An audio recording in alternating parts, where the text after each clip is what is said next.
Well, a terrific Tuesday afternoon. How are you? And welcome to the Jason Gregor Show on Sports 1440, Oilers Nation, YouTube, Facebook, and X, as always, presented by PlayAlberta.ca, Alberta's only regulated online gambling website where 100% of the revenue stays right here in the province. PlayAlberta.ca. And, of course, we come to you live in the eWell studios in West Edmonton Mall. Feel free to stop by, say hello. Connor Halley's a big fan. He signs autographs during the show, just wheels out by the glass. So feel free to stop by and get one, especially if you have any Chargers gear you want to get rid of, for sure. We have a loaded show for you today. Lots to discuss. 833-401-1440. 833-401-1440 is where you can get involved. You can text us or call, whichever you prefer. Many people seem more comfortable in the text line than the call line. Maybe we should do old school one day and just say, hey, callers only today would be fun. But there is lots of discussion. I will say, as it gets closer, Canada taking on Sweden tomorrow. I feel my patriotism is increasing. I've been reading and driving around. U.S. is a way better team. And I'm like, what the hell are you talking about? Yeah, they have Connor Halley. Okay, sure. On paper, their goaltending's better. People have said that on paper for the last few playoff years. How'd that work out? So, number one, I just look at, hey, Quinn Hughes is a big loss for them. Pietrangelo, I look at Doughty, comes in. He's a veteran player. The thing about Drew Doughty is he's one of the ultimate gamers. The guy knows he's such an emotional player. I think he can run on adrenaline for 4 games. I don't have much doubt in my mind.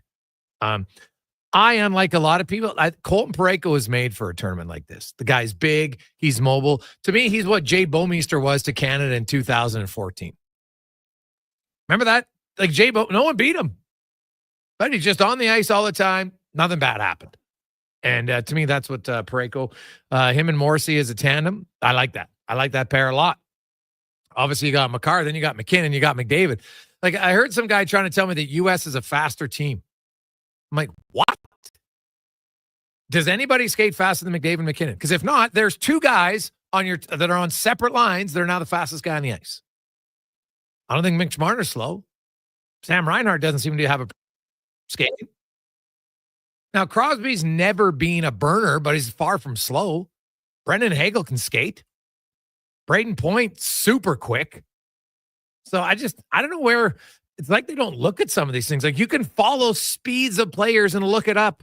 And then I'm going to go through every player tomorrow on the show. And something tells me they ain't quicker. Like, is Matthew Tkachuk a burner? Like, get serious. Right? Austin Matthews isn't. So I can't wait. I can't wait for Saturday. But it'll start tomorrow. Even Sweden. Sweden's got a good team. I like their defense. Oilers fans. Something tells me Oilers fans like, yeah, I like Matthias Ekholm, but not tomorrow. I think it's very easy to not really even worry about the fact that one of your better players for the team you normally cheer for is now playing for Sweden. I don't think any Oiler fan who's Canadian is remotely like, oh, well, geez, I really hope Matthias Ekholm plays well. I don't think so. You kind of put those things aside at a tournament like this. And it's been a while. It gets amped up. It'll be great. It's crunching some numbers. Canada lately at the major tournaments, like, until you beat the champ, and especially when you look at who has the top scorers in the tournament. Canada has the highest score in McKinnon. They got the second highest score in McDavid. And they got the third highest score in Mitch Marner. Right? Draisaitl and Kucherov, the other top 5 scorers in the league, they're not in this tournament. Right? Quinn Hughes isn't there. So then you go to Jack Eichel, Kyle Connor, Mikko Rantanen comes in for Finland. Then Mark Stone. I know that's points per game. Let's go actual points. My bad. Then you go Rantanen, Jack Hughes. Mark Scheifele's not there. That still kind of annoys me. I'm not going to lie. Then you got Makar, you got Reinhart, you got Brandon Hagel, you got Travis Konechny. So if you look at of the top 17 players, top 17 scorers in the NHL, 1, 2, 3, 4, 5, 6, 7 are playing for Canada in the tournament. Kucherov, Draisaitl, Pasternak, Bratt, Necas, Scheifele aren't in. So that's 6 aren't in. One of them's Canadian. 7 are Canadian. So there's 2 Americans. Really? You're going to tell me they're more skilled? On what planet? Are we living on Zoltar right now? What the hell's going on? And some of these people are Canadian. Like, I know that, I don't want to look like a homer. It's nothing about being a homer. It's about being factual on which team's better. If Canada loses, it's because they don't play well. But they're the better team. And they should win. I expect them to win. You go back to, 2004. Canada hasn't needed a goal. When was the last time Canada needed a goalie to stand on his head at a major tournament? 2010. They got some good saves from Luongo in 2010. And he was better, right? The golden goal by Crosby. You don't love that goal if you're Miller. But 2014, my goodness, the Oilers, Canada's team defense, they didn't give up anything. Goalie's almost sitting in a chair, barely got tested. And they just like that was the most dominant team. Now, wasn't the most exciting games offensively, but they gave up absolutely nothing in that whole tournament. They're dominant. And if you look at Canada's reign here lately, when it comes to these big tournaments, when it's best on best and you've got NHL players, Canada hasn't lost an Olympic game since the preliminary round against the United States in 2010, right? Then they wheeled off 4 wins, including the gold medal. Then they went undefeated in 2012. If you look at the last 16 games at the Olympics or the World Cups, they've won them all. They've won 12 in a row in international tournaments. You got to go back to their last loss was in the final of 1996 against the USA. It's the last time they've lost even a game. Never mind the tournament, just a game. That it's an NHL one where it's not Olympics. So, and how about this? In NHL international tournaments, Connor Halley, which is what this one is, so I'm not even including Olympics, Canada is 44 wins, 6 losses, and 7 ties. Because in the 80s and 90s, they just had ties in those games. 44 wins, 6 losses, 7 ties. Trust me, until you can be, and even if Canada somehow loses in double overtime in one of those games, great. They lose. But I see a lot of people claiming that the U.S. is ready because they've won the World Juniors. As I like to remind people, Canada's 3 best players weren't even playing at the World Juniors because they were in the NHL. Bedard, Celebrini, and Benson. If they're in the World Junior Tournament, do you think the team's better? I think they are. Quite a bit better. So I can't wait to get it started. Let's get it rolling. So we'll talk about that. But I hope you get fired up, man. There's not a lot of time to get overly proud about the country, but now's one of them. So I'm quite looking forward to it. Hey, Gregor, I'm not being a homer, but I think Kreider is just as fast as McDavid or McKinnon. Let's go Canada from Nick, the Ranger fan. Nick, you're not serious, are you? You think Chris Kreider with the puck on his stick skates as fast as McKinnon McDavid? I'll look it up the numbers in the break. But maybe in a straight line without the puck, but definitely not with the puck. So I don't think so. Not at all.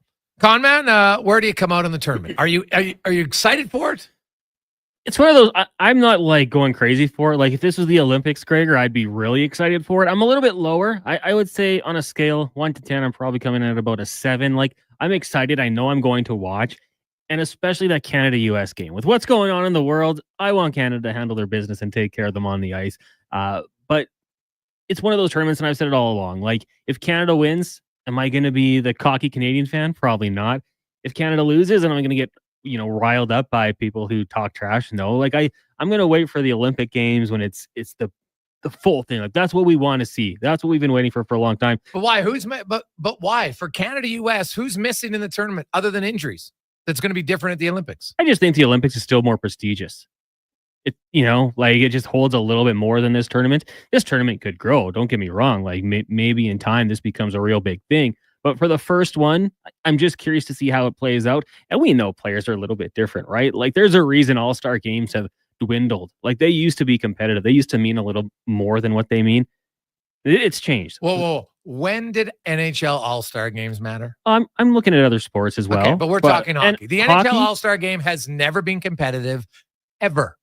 Nor should it be. You don't think it's dropped off a little? No. Like in terms of really caring, and then especially now that we're having every team being represented when it's not just the best players. Yeah, well, that's a little bit dumb, sure. But why would any player care about the All-Star game? There's no reason to. It's not about showing your competitiveness. And anybody who expects it, I hate to say it, you're the fool. You're the fool for having an unrealistic expectation to think that any All-Star game should be about high competition. It's in the middle of a season. It's best on best. It's a reward to get named to it. And that's it. You're not supposed to play hard. Why would you? There's zero. And the All-Star game in the NHL has never been. I can go back and when Gretzky had 4 goals in third period, great. There's no hitting, right? It's never been competitive, nor should it. Right. And guess for me, Canada Cups and World Cups happened, the NHLers, way before the Olympics ever came along.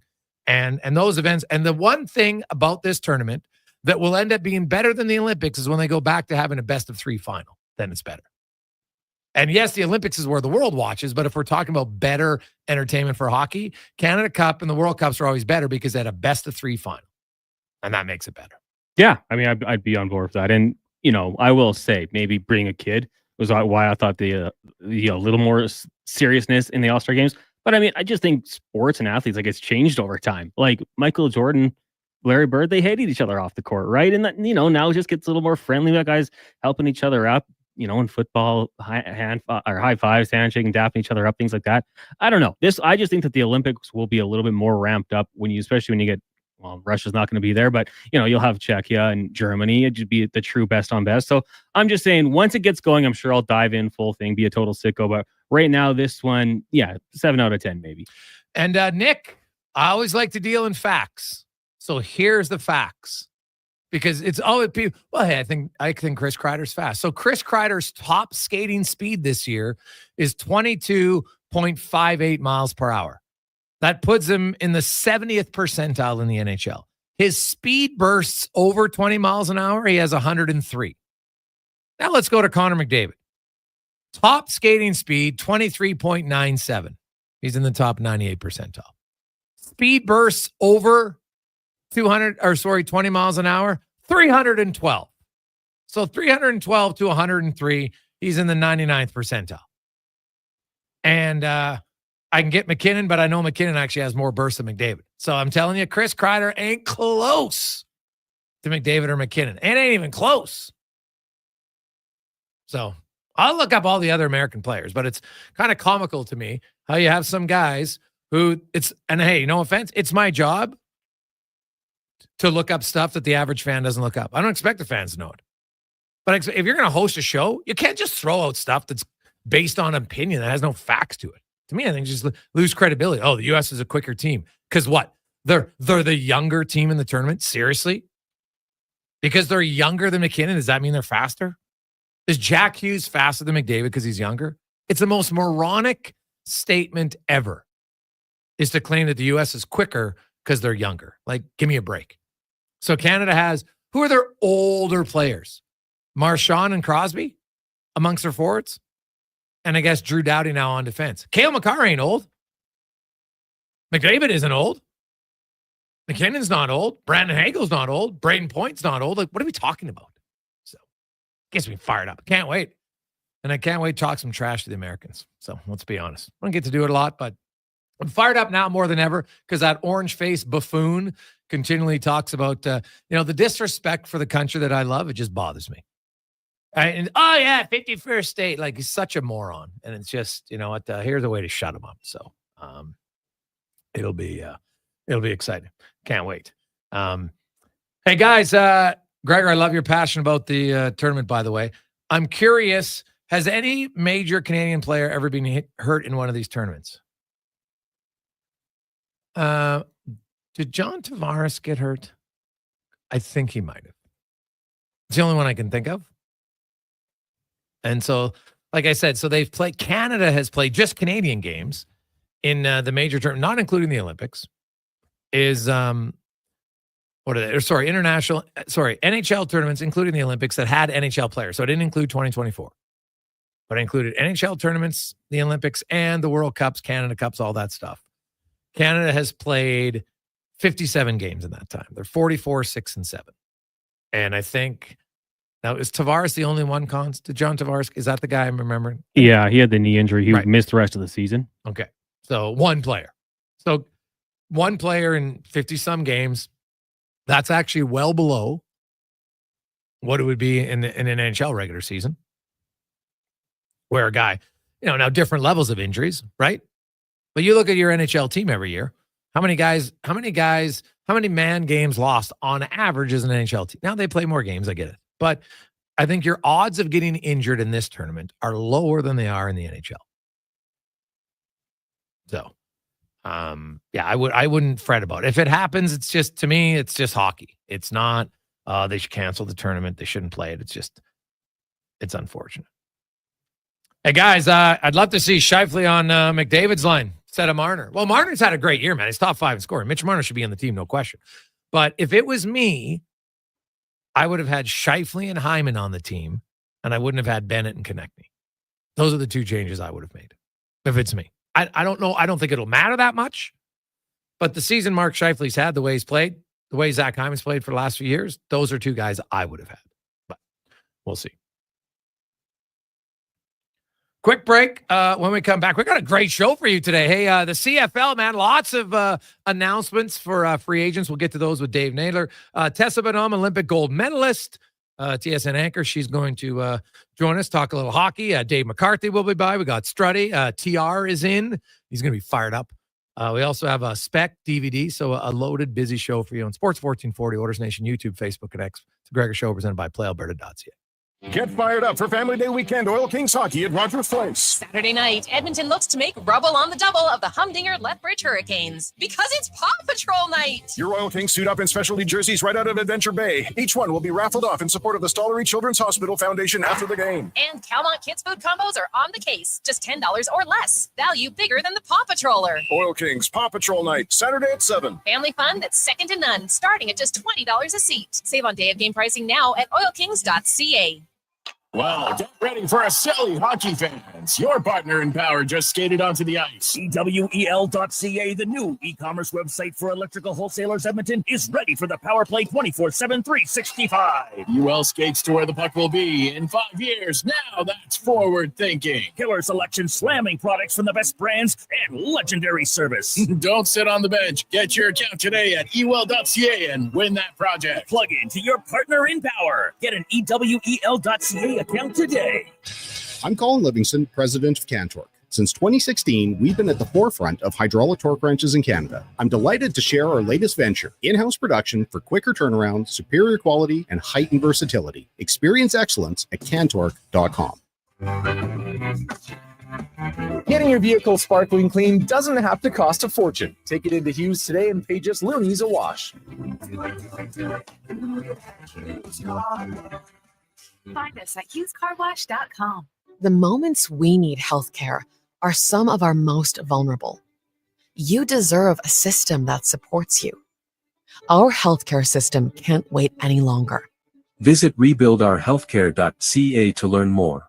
Diablo Boots and Canada West, the 2 best names in work, biker, and western boots. Diablo has been selling quality Canadian boots for over 60 years, from size 6E to 15EE. Why buy boots made in China like Ariat, Redwing, and Dakota, when Diablo Boots has the best quality for less? Made in Winnipeg. Plus, all of Diablo Boots have replaceable soles and heels for longer life. So save on boots by Save on Foods. That's Diablo Boots, 3340 Gateway Boulevard, on the east side of Save on Foods. Much of our challenges in healthcare can be solved by spending public dollars on a public system. Our healthcare system can't wait any longer. Visit rebuildourhealthcare.ca to learn more. Looking at the Alberta weather forecast, wild, unpredictable, brutally tough. When the weather turns tough, Titan Supply doesn't back down. Titan Supply has been protecting workers from conditions like this for 50 years. We stand tall with you against the elements with the industry's best rigging, hauling, and lifting products to get you home safe. Tire chains, wire rope, round slings, chain slings, and a whole lot more. Titan Supply in Edmonton, Grand Prairie, Red Deer, and Calgary. Online at titansupply.ca. Lift, dig, Hall. Hey, sports fans, we've got a clear choice for you. At Crystal Glass, we provide customers with the perfect glass for any job. From home to auto and even commercial, installation or repairs, we're your team. Call 310 Glass or visit crystalglass.ca. Crystal Glass.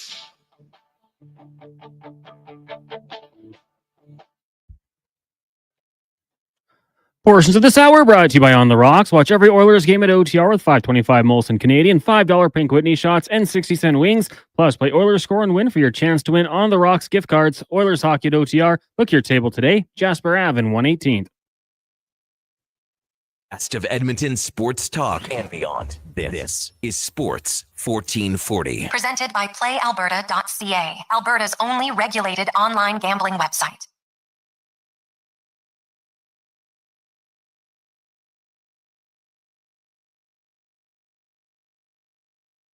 221. Welcome back. Jason Gregor, Connor Halley, Sports 1440, Oilers Nation, YouTube, Facebook, and X. Hope you're having a lovely Tuesday afternoon. Of course, you get set Four Nations tomorrow night. Canada taking on Sweden, then U.S., Finland on Thursday, and then Saturday and Mondays will be the doubleheader day. So family day. You got it off in Alberta. You got a little, I think that game is at 1 o'clock.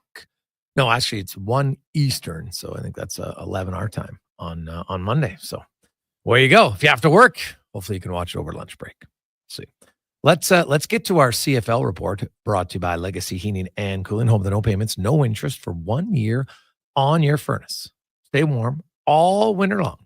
Get one now at legacyheating.ca. Of course, CFL free agency is officially underway today, and you have a lot of teams announcing some of the contracts that they had verbally agreed to prior, including the Elks. Now, some of theirs aren't going to be announced till tomorrow as they're going through physicals and such. Dave Naylor from the CFL on TSN and one of the most tapped-in guys in the league joins us now. Dave, how you doing?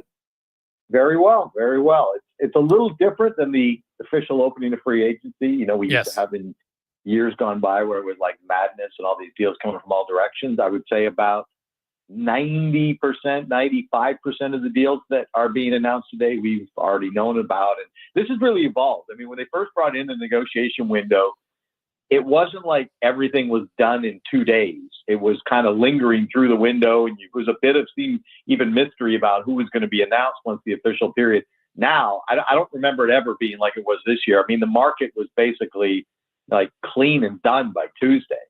And again, there's still some significant pieces falling, but the majority of the free agent money and the biggest fish were mostly off the market by Tuesday.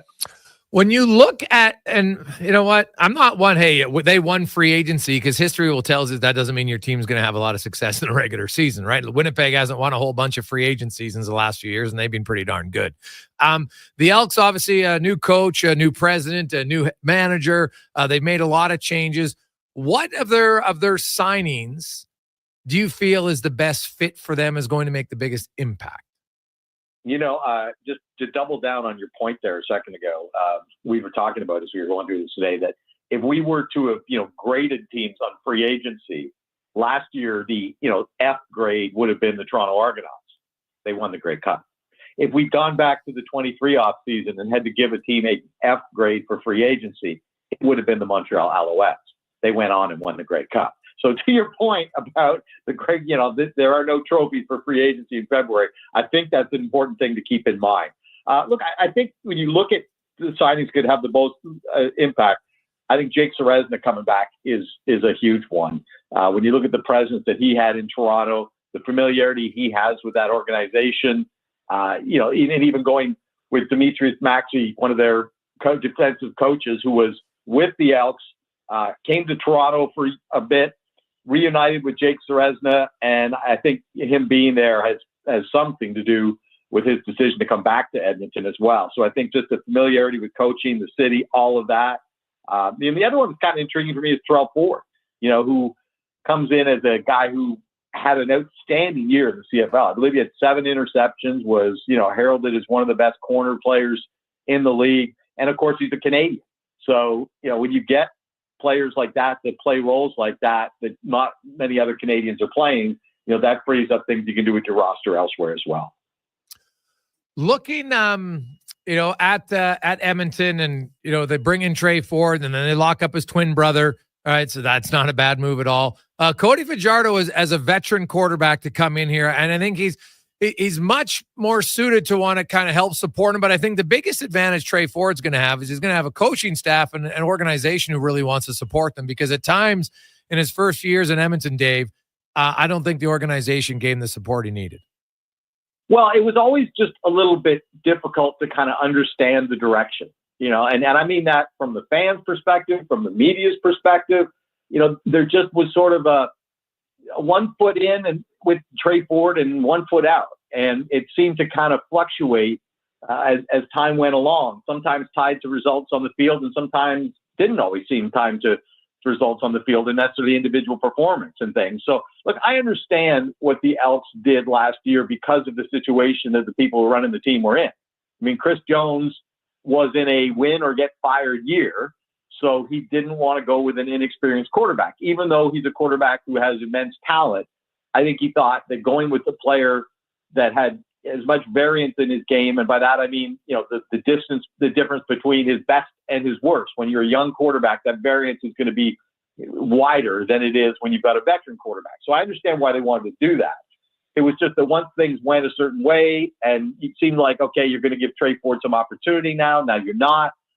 I think that the messaging from the management team in Edmonton has been, look, if you play well and you do the things we expect our starting quarterback to do, preparing, being around this game, you're going to get an opportunity. Like, this is not going to be, you're not going to have the hook, and you're not going to have to prove that you're deserving of this opportunity and that you can be our starting quarterback one day. At the same time, he's still a guy who's never done it for a full season. And, with all the issues we've been talking about, hasn't played that much football, in the CFL or even at university. So I think it makes sense to have him backed up by a veteran who, again, even from a scheme perspective, they're more similar than certainly him and McLeod Bethel-Thompson was. So you'd figure you'd be able to do some of the same things on offense that you do, whether it's Cody Fajardo or Trey Ford in there. Yeah. Looking around the CFL, we talk a little bit about the Elks Day, but has there been a signing that surprised you? Either, I guess, let's start with the positive ones, and then we'll get to some head scratchers after that. But which signings across the league outside of Edmonton have you really liked for teams? Let me think about this one. Well, look, I think Ottawa adding Gino Lewis, I think was a decent one. I mean, this is a guy who's been paid $300,000 plus. In the last few years, I think they got him at significantly less after the couple of years in Edmonton. And, it's funny because he went to Edmonton and they played so poorly, it's almost like we forgot about Gino Lewis. And he had the injury in 23. But you look at his numbers last year, he was actually pretty productive, again, in a situation with not a lot of continuity necessarily around him. So I think when you factor in that they didn't have to pay top of the market value, I like that one. I think, let me just going through my list here, trying to come up with some others that, you've got some under the radar signings. Like, again, not all the best signings are top of the market guys. Like, Winnipeg adding a Reggie White Jr., who, when he's been healthy in Montreal, has been a very good receiver. And you get him kind of at a discount like that. Now I'm trying to go through the other ones, find the ones I don't like, but I'm just scratching through here live on the fly. So I may get back to you with one of those in a second. Yeah. Like I'm looking at, like, I guess, and maybe because like Kenny Lawler came to Edmonton, did nothing, right? Then went back to Winnipeg, was good. And then now Kenny Lawler goes and gets a big ticket. And I'm just curious, can Kenny Lawler be good outside of Winnipeg?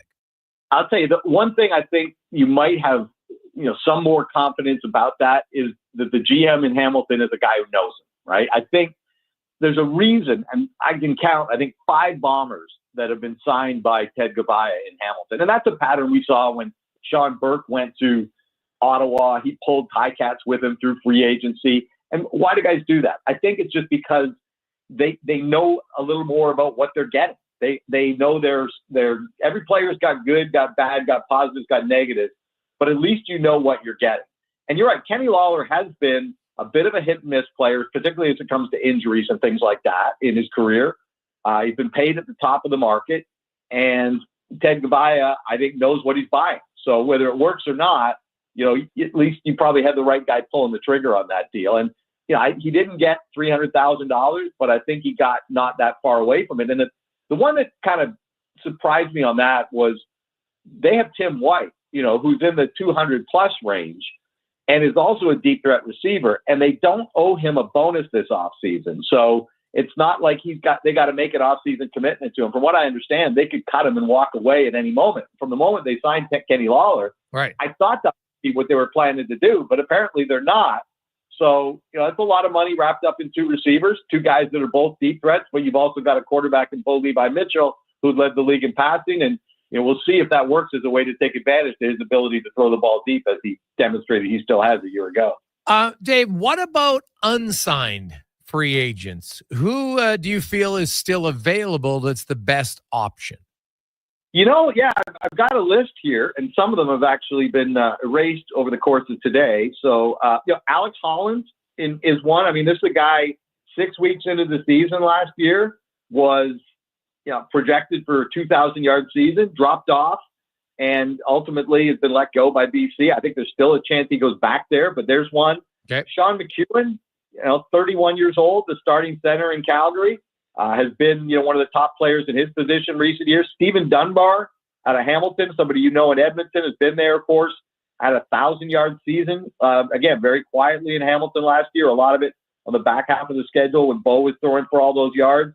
Those are the ones that kind of, jump out at me at this stage as some quality players that are still on the market. Okay. You look at kind of the offseason for the CFL, you got a pretty big increase in the salary cap, which was good. Anything else that you think is kind of a pressing offseason storyline here before we get to training camp and before the draft? Well, I mean, it's hard to ignore the story of the commissioner, and from what I understand, this process I may have heated up in the last, week or two, but I mean, this story was, we knew Randy Ambrosie was leaving in, I'm going to say it was the end of October. Cause I remember when we reported that and doing a sit down interview with Randy Ambrosie. And so we're now end of October, end of November, end of December, we're now 3+ months, since we know Randy Ambrosie was moving on. And from what I understand, there's been a committee struck based on members of the Board of Governors, and there is a process that is kind of unfolding. But I don't necessarily have a sense of a timeline here. And when I've asked that question, I've been told there isn't one. So that's how hard as an issue to sort of get past when we don't know who the leadership of the league is, and ultimately the vision for the commissioner of the CFL usually has a lot to do with the direction of the league itself. Yeah. What are you hearing on the commissioner? Just that the committee is struck. And that was within, I'm going to say, the last 2 weeks. I'm sure they've had loads of expressions of interest. I think that's very common. But again, I don't, just some of the things that we were checking out in Grey Cup, I don't think they're necessarily looking for a football person. I think they're looking for somebody who can grow revenues. I think they're looking for somebody with an understanding of kind of the modern media environment, because that's where the league sees the potential to maximize, revenues. But I don't, when we were at Grey Cup, we asked a lot, about people that the league might have had in mind or seen as logical candidates. And there weren't a lot of names that sort of jumped to the forefront. So it has been, fairly quiet thus far. And I couldn't tell you right now whether we'll have a new commissioner by kickoff of the season or even Labor Day, just because the league has not set any timelines. Well, the fact that is it just me? Does it seem like, why did it take so long to just announce the committee? I think there was, from what I understand, there's had to be some agreement on what the priorities are for the next commissioner. And look, I'll say this. One of the things the commissioner does in the CFL that probably we don't appreciate is, lassos members of that Board of Governors and twists arms and gets agreement and compromise and brokers arrangements so that they can get agreement on things. And I think one of the things that's probably harder right now, whether it's on, striking the criteria for what the next commissioner is going to be, or any number of issues in the league that might come up that teams might have different opinions on, is, you've got a commissioner who's running the day-to-day business, but he's not going to be around. And I don't know if there's that leverage in his role right now that you would have if you had a full-time commissioner. Yeah, I do agree with what you say, Dave, and I think it's an important role. And it's a tough job for sure. I just think, to me, my one frustration with Randy was there was so much talk about an expansion franchise, and they're not any closer today than they were 10 years ago. Not even a smidge. Well, I think if you were looking at the most common criticisms that I hear of Randy Ambrosie are, that his two largest initiatives, which were expansion in Atlantic Canada and the globalization of the league's player pool, didn't net any revenue. And both of them brought expense. Like, we have these global players in the league, but I do not see the revenue stream that comes from this. And neither do other people in the league that I talk to. Same thing with expansion. Now, all that said, I think we got to give Randy Ambrosie some props because the league just had to jack its salary cap up because revenues were up 9.7% last year. And, I besides a very successful Grey Cup and, attendance increases in Montreal, Toronto, and Vancouver, I can't tell you why that is. I didn't notice anything demonstrably different in the business of the Canadian Football League last year, because you certainly had attendance down in, Sask, Edmonton, Calgary, or, certainly relatively flat, not where they need to be. I don't know if Edmonton was actually down last year from the year before, but you know what I'm getting at. Yeah. So, there was, like there always is, there were some wins on attendance, there were some negatives on attendance, but ultimately, one of the things when we asked again to people, why did Randy Ambrosie, why did he not have the confidence of the board to the degree to which he needed to carry on the job? It had to do with revenue growth. And, now all of a sudden on his way out the door, we have a year where they come off 9.7% revenue growth. So I think as much as the criticism of those two initiatives for not returning the revenue some people might have hoped for is fair, I just got to give him the other side of the coin, and the growth in revenues we've seen in his we believe is his final full year as commissioner. Yeah, it is odd that they didn't get support because of growth, and then they had almost a 10% growth. So it seems kind of and that to me is now. I've heard talking to a few people that, there's a change in the guard a little bit in some ownership. Obviously, Edmonton going private for the first time ever. BC, some other places that, they're wanting to do things a little bit different. And I love the CFL, but I still feel like they haven't tapped in enough digitally to the young fans. And I'm not talking Instagram or anything. I'm just talking basic statistics that you can get available for people who want to follow your game closer. Yeah. And again, I'm without sounding like an apologist for the league, in bringing in Genius Sports as their partner, who's, by the way, an equity partner in the league as well. Like, they're not going anywhere. There was a significant transition to try to get to the kind of thing you're talking about. Advanced statistics available in real time, to try to engage that generation that follows sports and football that way.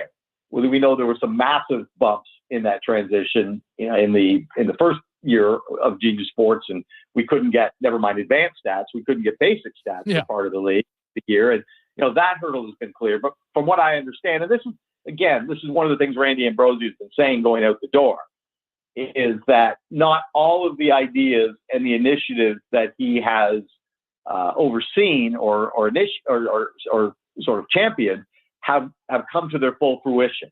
And I think he would point to, the league's statistical partner as being that what you're going to see, in Genius Sports in the years ahead from the league, will be more pronounced and important than it has been to this point. But that was the purpose of the partnership. And the expectation wasn't that they would get to, where they wanted to be overnight. That would be the league's, I think, explanation on, the counterpoint to the point that you're making, which is a fair one at this point in time. Dave, as always, man, good to catch up with you, and we look forward to the draft coverage and more. Appreciate your time. Hey, always good to join you. Thanks so much. That's Dave Naylor from TSN. The Elks are actually going to have a press conference tomorrow morning at 10 a.m. where they will officially announce many of the big name signings that were all verbally agreed to, but they haven't put pen to paper. They're going through some medicals and stuff today, and you'll have the full announcement of all those players, and we've talked about them before. But we'll go through the entire list, and obviously interview a few of them tomorrow down at Commonwealth. Quick break. When we come back, gold medalist Ms. Bonhomme will join us next on the Gregor Show, presented by PlayAlberta.ca. Hey, did you know you can get a free drink today? Nice. I love free drinks. Yeah, Booster Juice called your name today on the Booster Rewards app. So you get a free smoothie, booster mixer, or fresh juice. Well then, why are we still sitting here just talking about it? Watch for your name on the Booster Rewards app and social media. 2 names every day, all February long. Must be a Booster Rewards app member. For complete details, visit boosterjuice.com. The job isn't done until the last load is hauled, and having a semi-trailer out of commission is not an option.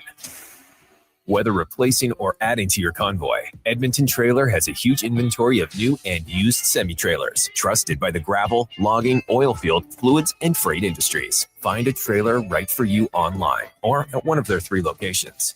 For sales, service, parts, rental, and finance, when you're in it for the long haul, Edmonton Trailer. 90 days? You're telling me I can buy a 2024 or 2025 Buick or GMC from Wolf GMC Buick and make no payments for 90 days? Whoa. And you're telling me there's more? It's the final days of GMC's employee pricing on remaining 2024 Sierra HDs and Yukons? Clearly now is the time to buy a new vehicle. I'm heading to Wolf GMC Buick, corner of 184th Street and Stony Plain Road. It's mere seconds east of the Anthony Henday. Wolf GMC Buick. We're making it easy. Hockey is back, and Play Alberta, Alberta's #1 sportsbook and official partner of the Edmonton Oilers, has you covered with bigger offers, boosted odds, live betting, player props, and more. New to Play Alberta, new players now receive $200 in free bets just for signing up. You already play? Get a $10 free bet for every $100 you bet every week all season long. Visit playalberta.ca and make your picks today. Bonus terms and conditions apply. Edmonton's premium live music and party venue is On the Rocks. Check out Bingo Tunes on Monday. Perform on the best stage in town with karaoke on Wednesdays. Learn how to salsa with Salsa Rocks on Thursdays. And every weekend, OTR goes live. With your favorite bands on the OTR stage and DJ Kenny K. For everything that's going on at On the Rocks, give us a follow. Facebook, Instagram, or Twitter. At On the Rocks, EDM. Eat well, party hard. On the Rocks. On the Rocks. On the Rocks. Open every day till 2 a.m. Day or night, tasting just so right.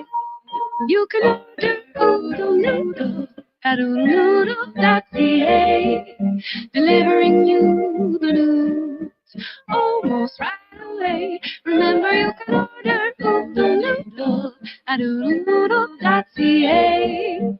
So stay on your couch all day and order oodlenoodle.ca.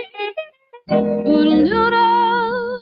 Introducing the Female Super League. Female hockey is on the rise with more women playing the game than ever. Join us as we pave the way for the future of women's hockey. The FSL is more than a game. It's a movement and an experience for the motivated female athlete. Teams will compete in a showcase-style format featuring consistent interprovincial competition. Come be part of the journey as the 2024-25 season unveils a 12U division, as well as the launch of a groundbreaking progressive body-checking 14U division. For more information, visit FemaleSuperLeague.com.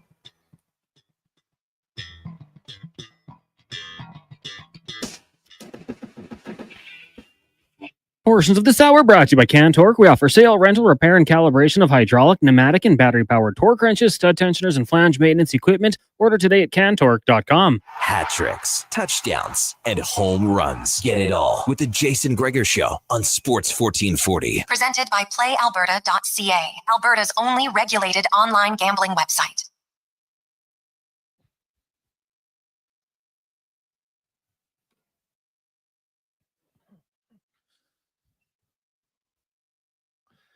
Wasn't she in bat? 2:45. Welcome back. Tuesday afternoon. Jason Gregor Show on Sports 1440, Oilers Nation, YouTube, Facebook, and X. Of course, sports1440.ca. You can listen to there as well. Streaming, listening, wherever you are. We appreciate it. This is always brought to you by PlayAlberta.ca. Get in the game, and you know what it is. It's Tuesday. So get your tickets for Lotto Max tonight as an opportunity for you to win $20 million at PlayAlberta.ca. Now, let's go in the room, brought to you by Action Electrical, where they always remind you to take action on your savings. But if you've been thinking about it, many of you have. Should I get solar? Do I need it? Do I want it? You probably do. Actionelectrical.net. They can give you all the information, save you money, get to the grants, whether it's for your house or your commercial building. That's actionelectrical.net. And we are joined by Olympic gold medalist, three-time world champion gold medalist as well. Currently co-hosts the Jocks and Jills podcast, former Ohio State Buckeye. And although I don't see in her bio, it doesn't really talk about the Battle of the Blades. Well, I don't know why. We'll have to find out. Tessa Benham joins us now. Tessa, welcome to the show again. How you doing? Thanks for having me. Yeah, quickly, as a hockey, how did you ever figure skate before you did that?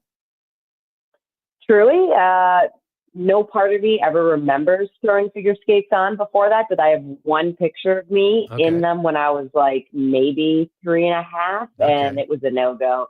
For the rest of my life, it was my Grammy trying to convince me to wear black figure skates because she thought I just like, that hockey skates were black, which really was not the case at all. No. How did you like that experience? Because I know talking to Struds there, like he was blown away and he was serious. He says, man, I should have taken figure skating lessons. It made him such a better skater, he felt. And if he would have done it earlier. Absolutely. And the funny thing is like, I started changing because I wasn't retired yet when I did that, right? I was still playing. So I actually changed the type of skates I was in. Really? I changed everything. It was just like and you trust yourself in certain situations a heck of a lot more just based on how much you trust your edges and the way you're more comfortable on them. Like you don't feel in trouble anymore. Like it was like in situations where I knew I'd lose speed, it wasn't that way anymore. All of a sudden I was gaining speed. I knew I had half a step on someone. So like, shame on me for not listening to my grandmother when I was younger. So quickly, and then we'll get to the PWHL takeover tour. But when you changed your skates, what did you change, and how did it make you better as a player? Just the setup, and also the hollow in which I sharpened my skates. Yeah, so I was more on a flat blade. There was more blade on the ice. And yeah, it wasn't much. It's not like it was earth-shattering or anything, but it was just minor tweaks that, you would notice if you threw on someone else's skates that they'd feel different. Yeah. But yeah. Hey, a 2 or 3% gain here or there can be a big difference in a game for sure. So yeah, totally. And I was at the point in my career where I was a bubble player, so it mattered. True. The PWHL takeover tour, of course, is making its 5th of 9 stops in Edmonton. You got Toronto and Ottawa, sold out Rogers Place this Sunday. And obviously for the growth of the game, it's huge to get some games in Western Canada. Oh, I mean, look, I spent plenty of time training out in Calgary, playing up in Edmonton. And the love for the sport of hockey out there, especially on the female side, is very evident. And you can tell that there's a thirst there. West Coast, especially, earlier in the takeover tour, Seattle and Vancouver both had games.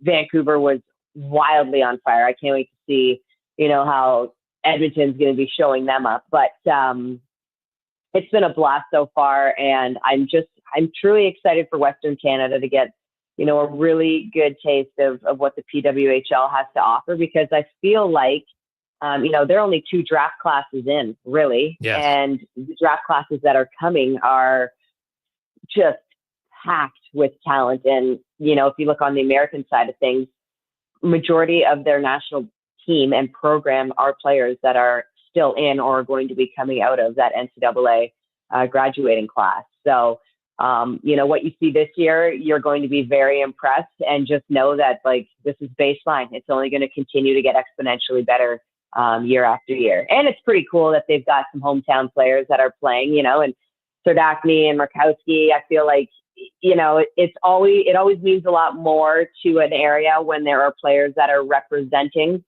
that specific city. So Mashmeyer is going to be there as well. And then you got a head coach in Carla McLeod, who is a D partner of mine, representing the Edmonton area. So I feel, or Alberta area as well. So I feel like it just gives you a little bit more to cheer for, especially if you're going in, you're not sure, what side to lean on or who to root for. It kind of gives you a little something in your back pocket to cheer for on the side. Well, it definitely would seem easy for Edmonton fans to want to cheer for Ottawa with, of course, Daniel Serdachny, who we had on the show, Markowski, Emmerance, that we've had on the show. Carla McLeod is from Spruce Grove, so Spruce Grove and Bruderheimer and Edmonton are all represented. So I would think there would be a pretty big contingent, because it's no different than what, NHL player, it doesn't matter, you playing in Carolina, you come home to Edmonton for a game once a year, you have a lot of family and friends in the building. And that's in essence what it's going to be for those four people, for those four ladies. Totally. They're going to be filling up half the rink, I don't doubt. And rightfully so. I mean, if you look at Danielle Serdachny, and I'm sure Edmonton's very proud of her, but I'm not sure if they know exactly just how big of a star this kid's going to be. I mean, she scored the game-winning goal in overtime in the Women's World Championship last year. And it's not just the goal that I'm talking about. It was her entire performance that whole tournament. I mean, the way she manages to create space, not only for herself, but her teammates out there, it's her hockey IQ that really separates her from everybody else. There's going to be times you'll get the highlight reel goal from her, but for the most part, it's the little things that she does that really catches my eye. I've been incredibly impressed by her, at the beginning of last season. And then, of course, being able to watch her with Ottawa this season and just the maturity in her game at such a young age and the way she commands it out there is wild. So her family and Edmonton as a whole should be very impressed with what they see from her. And as well, they should be very proud of the things that Carla McLeod's been able to do on an international stage, both as a player and as a coach. And, Markowski's a budding star as well. And so it's pretty cool that you got all of them on the same squad, pushing for a big win in front of their hometown crowd. And it's kind of lined up pretty perfectly in a sense that Toronto and Ottawa have faced each other 4 times so far this season, and the series is tied at 2 apiece. So this is kind of a little bit of a rubber match in a sense. I know they're going to face each other a couple more times, but it'll be nice to see who breaks the deadlock here in Edmonton.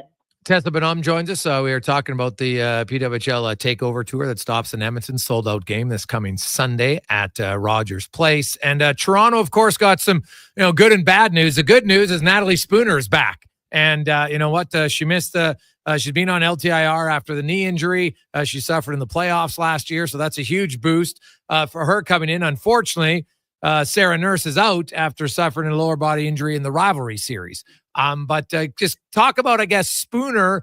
And, I don't know if you can say she'll straight up replace Nurse, or maybe it's fair to say she'll straight up replace Nurse.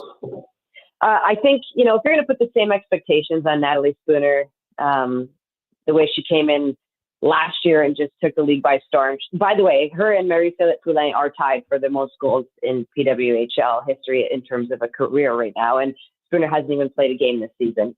She only played half of last. So yeah, she had a great year. That just goes to show how amazing she took the league by storm last year, how amazing her performance was on a very consistent basis. I don't even want to put those same expectations on her, to be quite honest, this season. The way Sarah Nurse has been playing this year, man, when I saw that come out, my heart sunk, because there hasn't been a game this season where I thought to myself, where's Nursey? She's always been such a presence out there. She's been that energy player that when the team looks a little bit flat or dull, her and her line are continually, at least trying to create or generate a chance, or she's making a big hit or making a solid defensive play. So, I truly felt bad. But if you know anything about Natalie Spooner, she's such a bright light. I feel like she's going to bring so much positivity and energy to the team. Play aside, it doesn't matter. The team as a whole is really going to have to, put on their work boots and tie them up tight because of the load that I feel like Sarah Nurse was carrying this entire season as a leader. And you know what? Sometimes this is, adversity that not Sarah needs, but the team needs as a whole, for everybody just to, tighten things up a little bit more for themselves and dig a little deeper for themselves to, further push their identity and have that grow throughout a season heading into playoffs if they want to make a playoff push. Because Sarah Nurse, like I said, did carry a pretty heavy load for this team this season consistently since the beginning of the year, especially when things weren't going right. So it'll be good to see this team, come together, pull together as a unit, and hopefully, put on a good show for Edmonton and do Sarah Nurse some I guess, some good in showing up and showing out and getting the things done that Nursey was doing when she was in the lineup. Tessa, a lot of times everybody just assumes bigger's better. And you know what? The PWHL, this is only year 2, and people are already talking, we got to expand to 12 and everything. And I'm like, you know what? You want to have the league super strong, and it's got a good foundation now. And obviously, as you mentioned, the next few draft classes, they'll have a lot more players. But the importance to expand at the right time and not have it too fast, you know what I mean? So it kind of lowers the overall talent pool. Like, as 1 or 2 teams in the next few years, do you think that's realistic? And is that probably the right path rather than 4 or 5 teams? Yeah, I think if you're going to go 1, you might as well go 2, in my opinion, especially because I feel like majority of the teams are located in a pretty close area. So I would like to see things move more central or west at first, if you're planning on doing that. Do I know if the league wants to do that? I have no idea. I wish I did. I really want to know. But I would do it at least by 2, just because, like I said, geographically where the teams are right now, and how it would be nice to have, like I said, 2 teams west or central, or even 1 central and 1 west, just to make travel make sense when you're heading out that way, just in terms of cost. As far as talent pool, I feel like, as mentioned, all the players that were given a COVID year in the NCAA that were allowed to stay for an extra year of play, all of that's going to be gone after this graduating class and the next.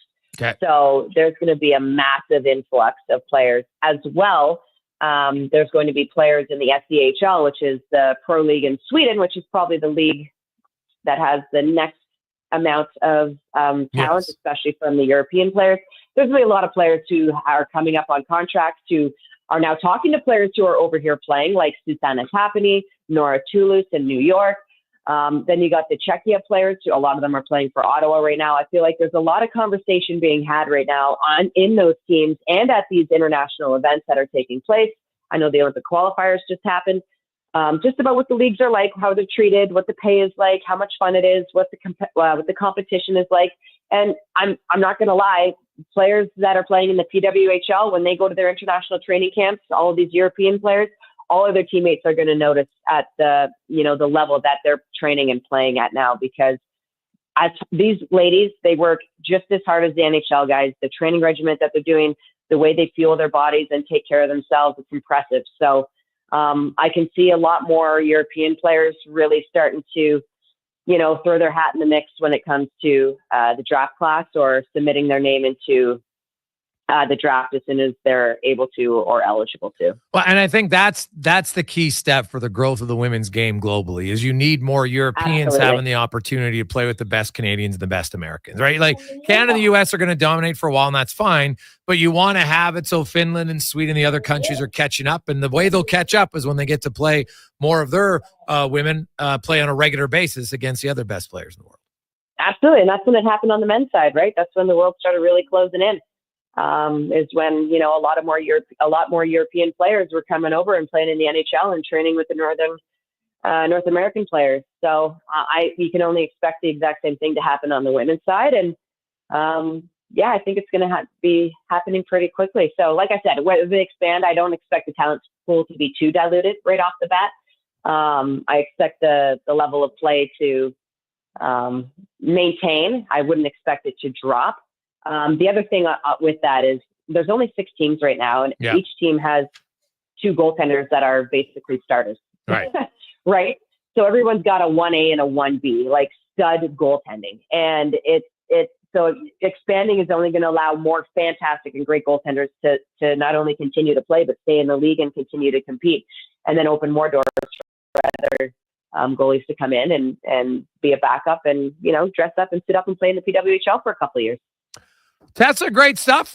Enjoy continued success, and we'll be looking forward to a sold-out game on Sunday night, or Sunday afternoon, excuse me. I can't even wait. If you're going to be there, come find Julie and I. We're going to be doing a live podcast pre-game. We'd love to chat with everybody, shoot the breeze, and watch some great hockey. It's going to be a blast. Awesome. Thanks, Tessa. Have a great day. Cheers. You too. There you go. There's Tessa Bonhomme. Of course, she'll be in town as the PWHL Takeover Tour. The 5th of 9 stops comes into a sold-out Rogers Place on Sunday. Should be great. Should be a lot of fun. Quick break. When we come back, TR is going to join us. We'll get to the comment and a Sports 1440 update brought to you by Booster Juice, where every day in the month of February, they're going to be giving away free smoothies just because of your name. Different day, different names. Today, Tyler and Christine. If that's your name, get down to a Booster Juice. You're going to get a free smoothie. Check out Booster Juice online every day to find out if your name is the lucky one. This is the Sports 1440 update. Jordan Binnington will start Canada's opening game of the Four Nations face-off against Sweden on Montreal Wednesday. That was confirmed by head coach John Cooper. Puck drop 6 p.m. in that one. CFL free agency today. Official announcements for the Edmonton Elks. The signings of defensive back Kobe Williams, linebacker Emmanuel Rugamba, and wide receiver Keon Julian Grant. Expect more announcements as players pass their physicals. In the AJ this evening, you got the Bobcats in Canmore. Drumheller hosting Fort Mac. Both games starting at 7. PWHL, Minnesota heading to Toronto to take on the Scepters. Natalie Spooner returns to the lineup for Toronto. That's starting at 5 o'clock. The Toronto Raptors have signed newly acquired forward Brandon Ingram to a 3-year contract with $120 million. The 3 years were the most the Raptors could offer under the current CBA, while the salary comes in just under the maximum, which would have been $144 million. Toronto acquired Ingram for the Pelicans for Bruce Brown, Kelly Olynyk, and a 2026 first rounder, a 2031 second rounder. The Raptors are in action tonight. They'll take on the Sixers. You also got the Pacers hosting the Knicks, Pistons in Chicago, and the Suns up against the Grizzlies. From the NFL, the Philadelphia Eagles. Offensive coordinator Kellen Moore agreeing to become the new head coach of the New Orleans Saints. And it looks like former LA Chargers head coach Brandon Staley will become the team's new defensive coordinator. Coming up in hour 2 of the Jason Gregor Show, we'll be joined by Terry Ryan, former NHLer and Star Shorzy, as well as Dave McCarthy from Sirius XM. I'm Connor Halley. This has been a Sports 1440 update. It's Sports 1440, a Stingray radio station broadcasting on Treaty 6 territory. Download the free iHeartRadio app and listen to CKJR wherever you go. Scott McGilvery here, HGTV host and renovation expert. The one upgrade I know homeowners will love: better, fresher Culligan water straight from the tap. Culligan's Aquacentral reverse osmosis filtration system takes your water to the next level. With up to 7 stages of filtration and 14 filter options, they're certified to reduce over 90 contaminants. Your tap water is about to get a major upgrade. Safer water that tastes great. Get started with a free in-home water test at Culligan.com. Culligan, water you love. Adventure just doesn't stumble into your life. It roars to life with Riverside Motorsports. Tearing up trails or cruising the open road. Yamaha ATVs, side-by-sides, motorcycles, and dirt bikes deliver the performance you crave. Built for thrills, ready for your next adventure. Yamaha's legendary performance and reliability take you there. Make Mother Nature your playground on a Yamaha from Riverside Motorsports. Located on St. Albert Trail. RideRiverside.com. Riverside Motorsports. What you do for fun is our business. You've got a go-to coffee spot, a trusted barber, even a lucky game day jersey. But when it's about looking your absolute best, there's only one name you need: Mr. Dirk. Family run since 1939, we're experts in crafting impeccable tailor-made suits and offering a wide variety of everyday styles. Pair that with personalized one-on-one fittings and the convenience of on-site tailoring. Mr. Dirk elevates your style game. Visit our Edmonton store or explore MrDirk.com. Score big on style with Mr. Dirk. Introducing the new McSpicy from McDonald's. It looks like a regular chicken sandwich, but it's actually a spicy chicken sandwich. McSpicy. Consider yourself warned. Limited time only. Participate in McDonald's in Canada. Japa Machinery Group knows that XCMG may not roll off the tongue, but Japa's team will help keep your construction jobs rolling on time and on budget with heavy equipment sales and rentals. Visit japamachinery.com to find out more. Attention drivers, it's the midwinter tire clearance sale at Fountain Tire. Right now, you can save up to 20% off all in-stock winter tires. That's right, premium brands, unbeatable safety, and incredible savings. But don't wait, this sale ends March 8th. And once they're gone, they're gone. Contact your local Fountain Tire for complete details.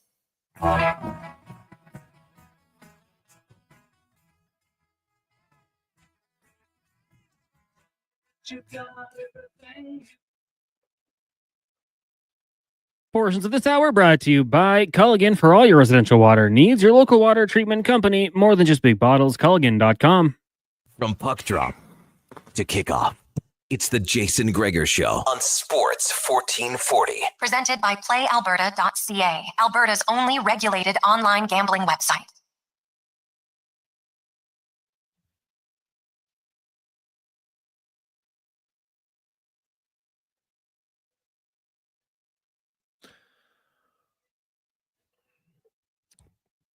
Just after 3 o'clock, Sports 1440.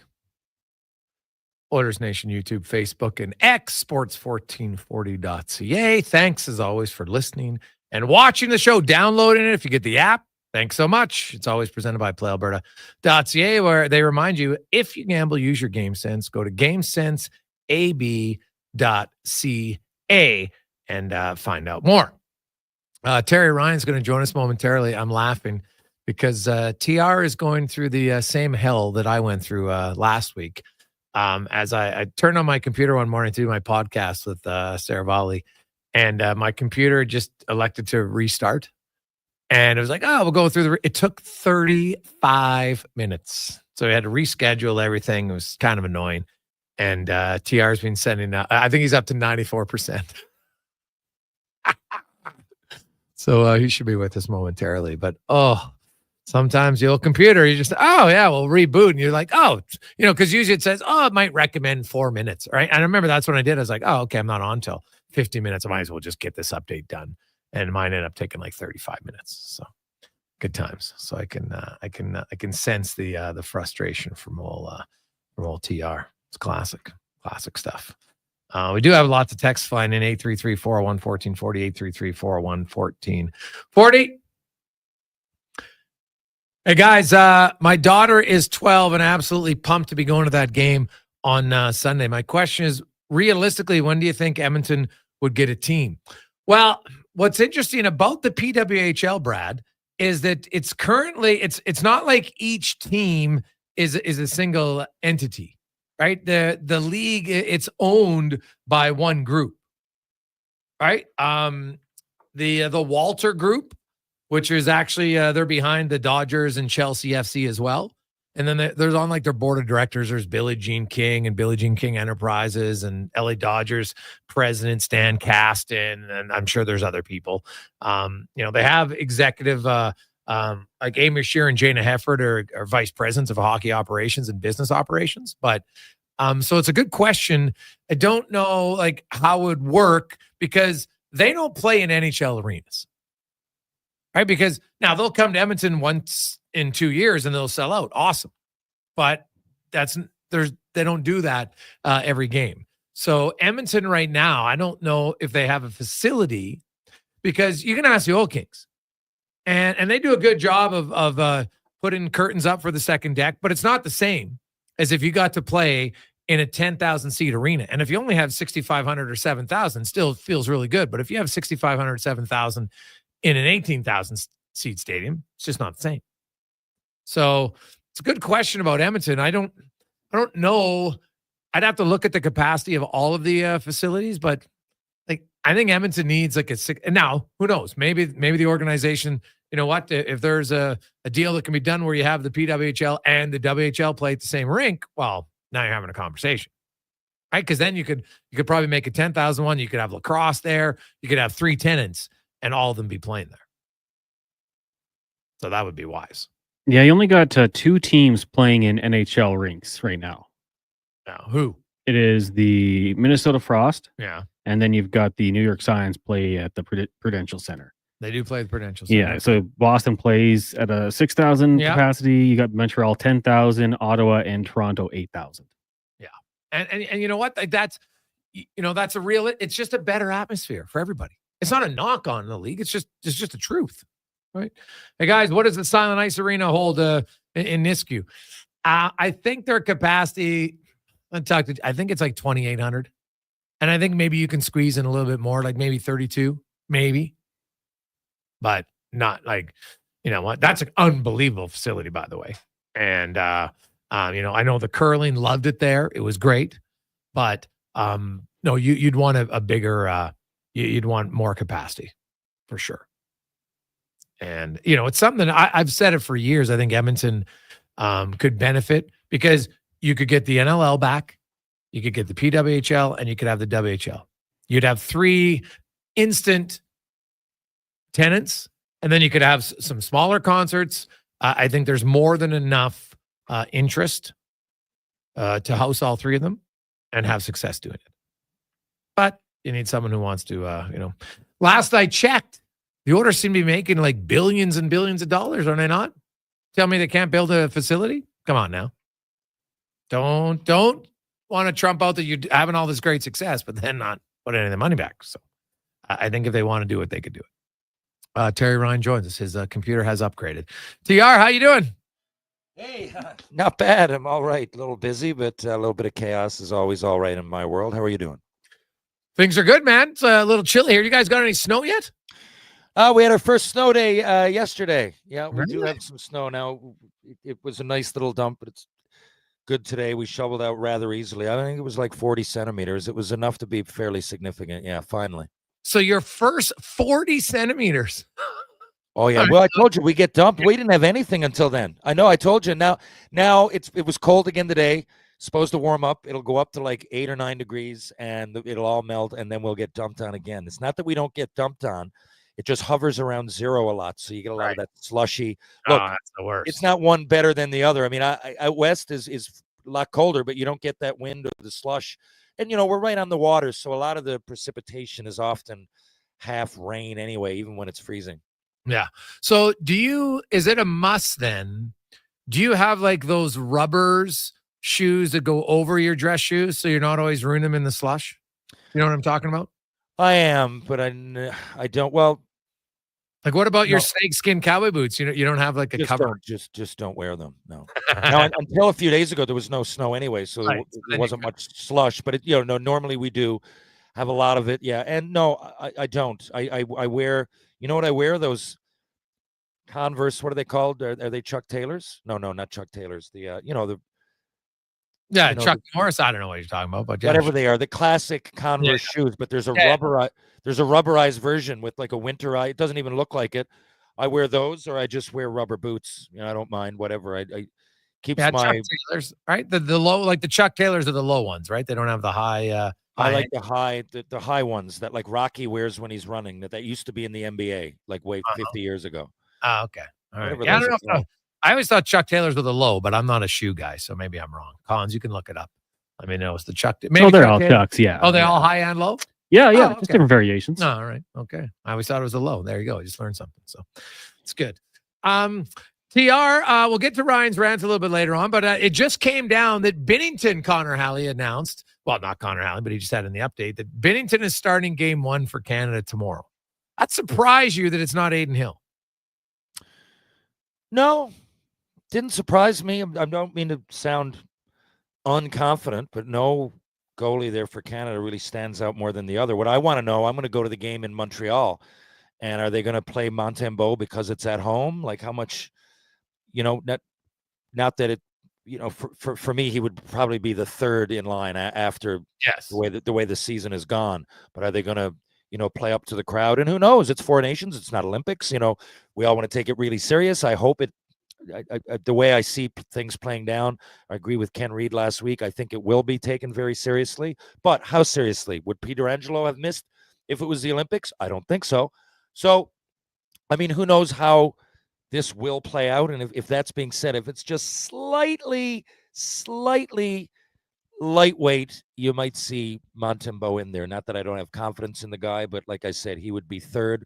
Binnington's got a Stanley Cup. Hill, same thing. I don't know. It's a flip of a coin for me. I know people might be down on Binnington at times, but if anything, this guy's a competitor and he gets fired up. And I want to see guys fired up. I'm glad that Drew Doughty got added because he gets fired up, right? Yes. Like, I want to see that, and I think that can only add to it. So I'm okay with it.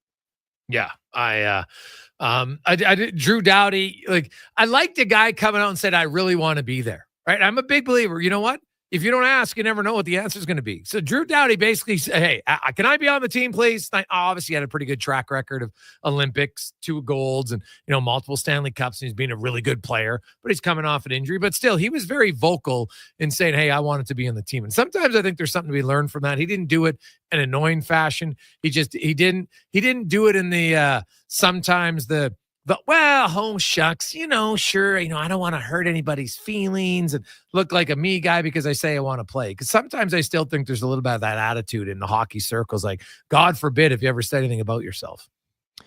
Yeah, and exactly. I mean, I would never be down on somebody for being slightly self-centered when it came to these things. You're on the ice. We know these guys, it's checks and balances throughout their whole life when it comes to the hockey world, and we know they're there to play. But what I do like, Marchand came out, Brad Marchand as well, and said, I'd fill the water bottles just to be there. Now, these are 2 guys that are highly decorated. These are 2 major players, legendary players to wear the Maple Leaf and other outside of the 4 nations. We all know that they're getting up there long in the tooth. And what do they say? We just want to be there. I can't believe I'm on the team. I love it.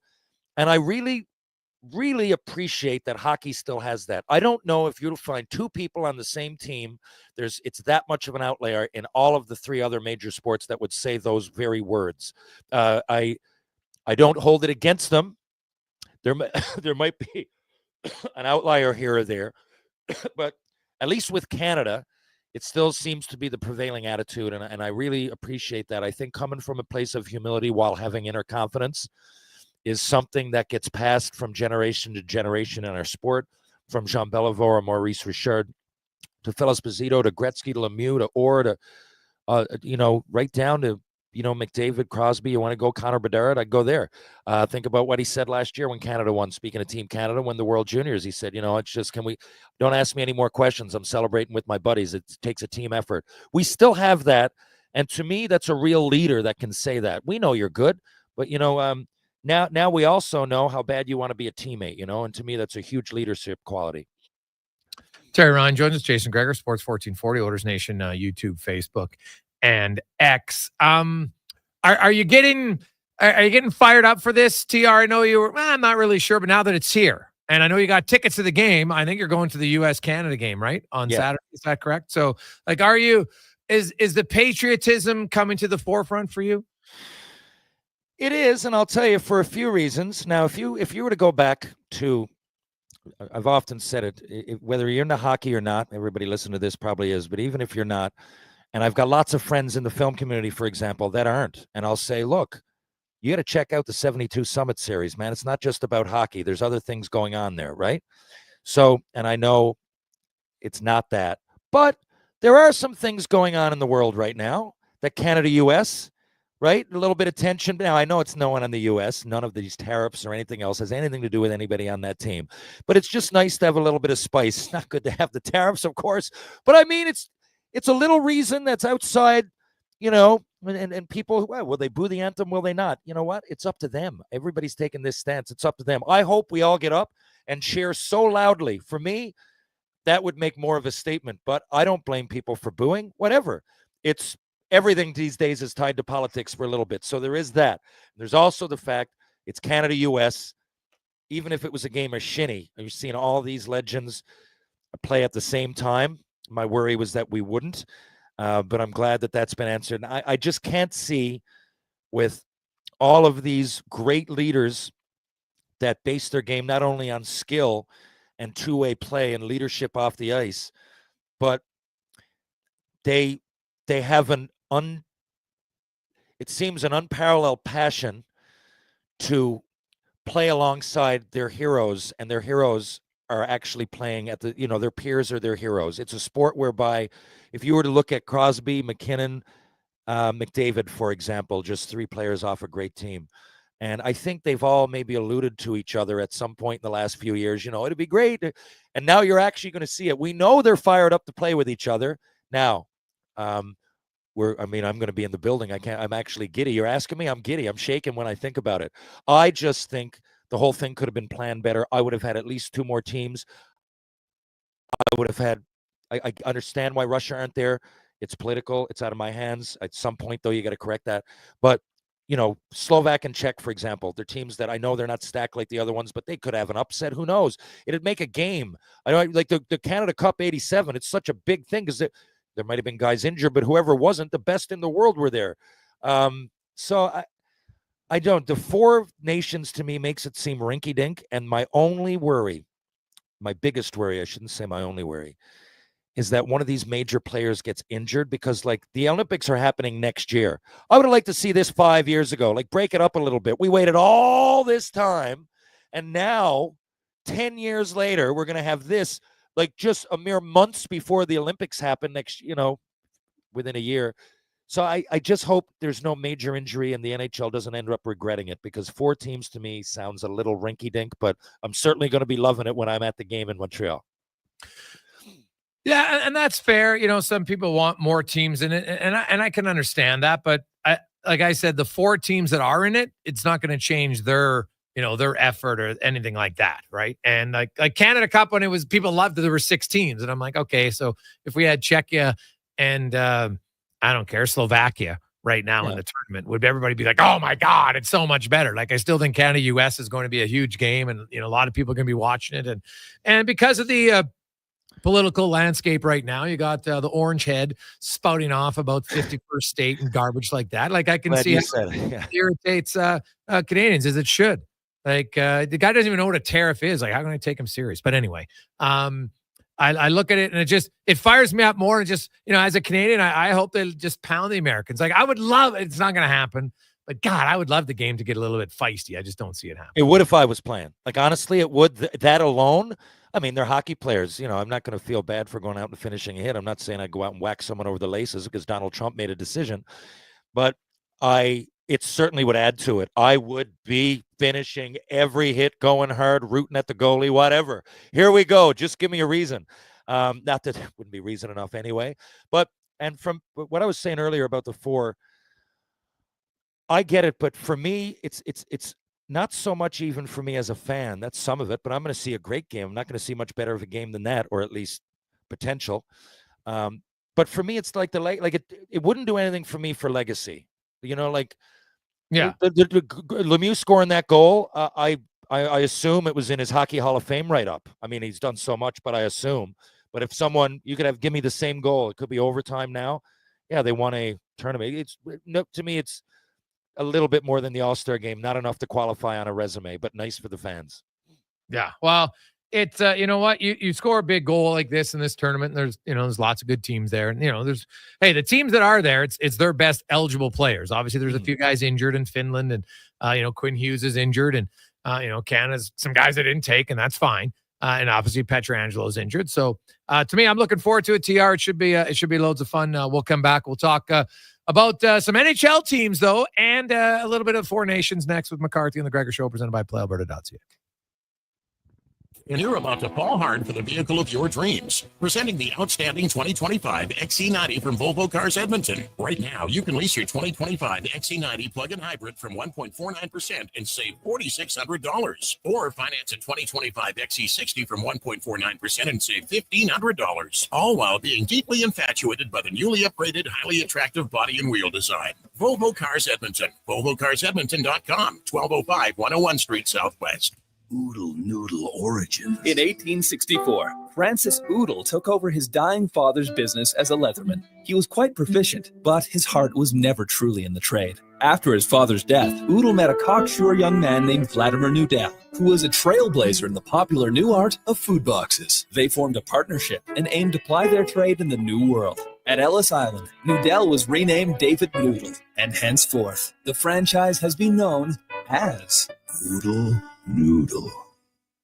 Edmonton's premium live music and party venue is On the Rocks. Check out Bingo Tunes on Monday. Perform on the best stage in town with karaoke on Wednesdays. Learn how to salsa with Salsa Rocks on Thursdays. And every weekend, OTR goes live. With your favorite bands on the OTR stage and DJ Kenny K. For everything that's going on at On the Rocks, give us a follow. Facebook, Instagram, or Twitter. At On the Rocks, EDM. Eat well, party hard. On the Rocks. On the Rocks. On the Rocks. Open every day till 2 a.m.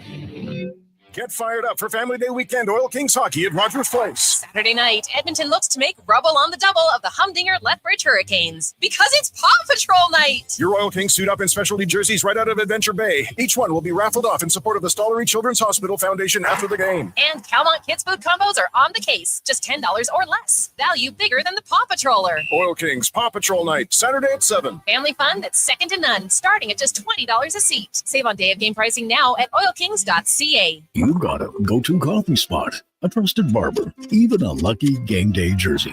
But when it's about looking your absolute best, there's only one name you need. Mr. Dirk. Family run since 1939. We're experts in crafting impeccable tailor-made suits and offering a wide variety of everyday styles. Pair that with personalized one-on-one fittings and the convenience of on-site tailoring. Mr. Dirk elevates your style game. Visit our Edmonton store or explore MrDirk.com. Score big on style with Mr. Dirk.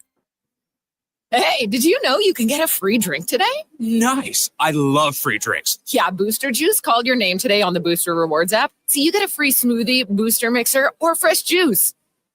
Well then, why are we still sitting here just talking about it? Watch for your name on the Booster Rewards app and social media.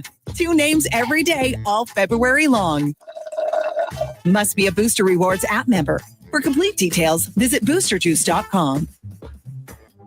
The moments we need healthcare are some of our most vulnerable. You deserve a system that supports you. Our healthcare system can't wait any longer. Visit rebuildourhealthcare.ca to learn more.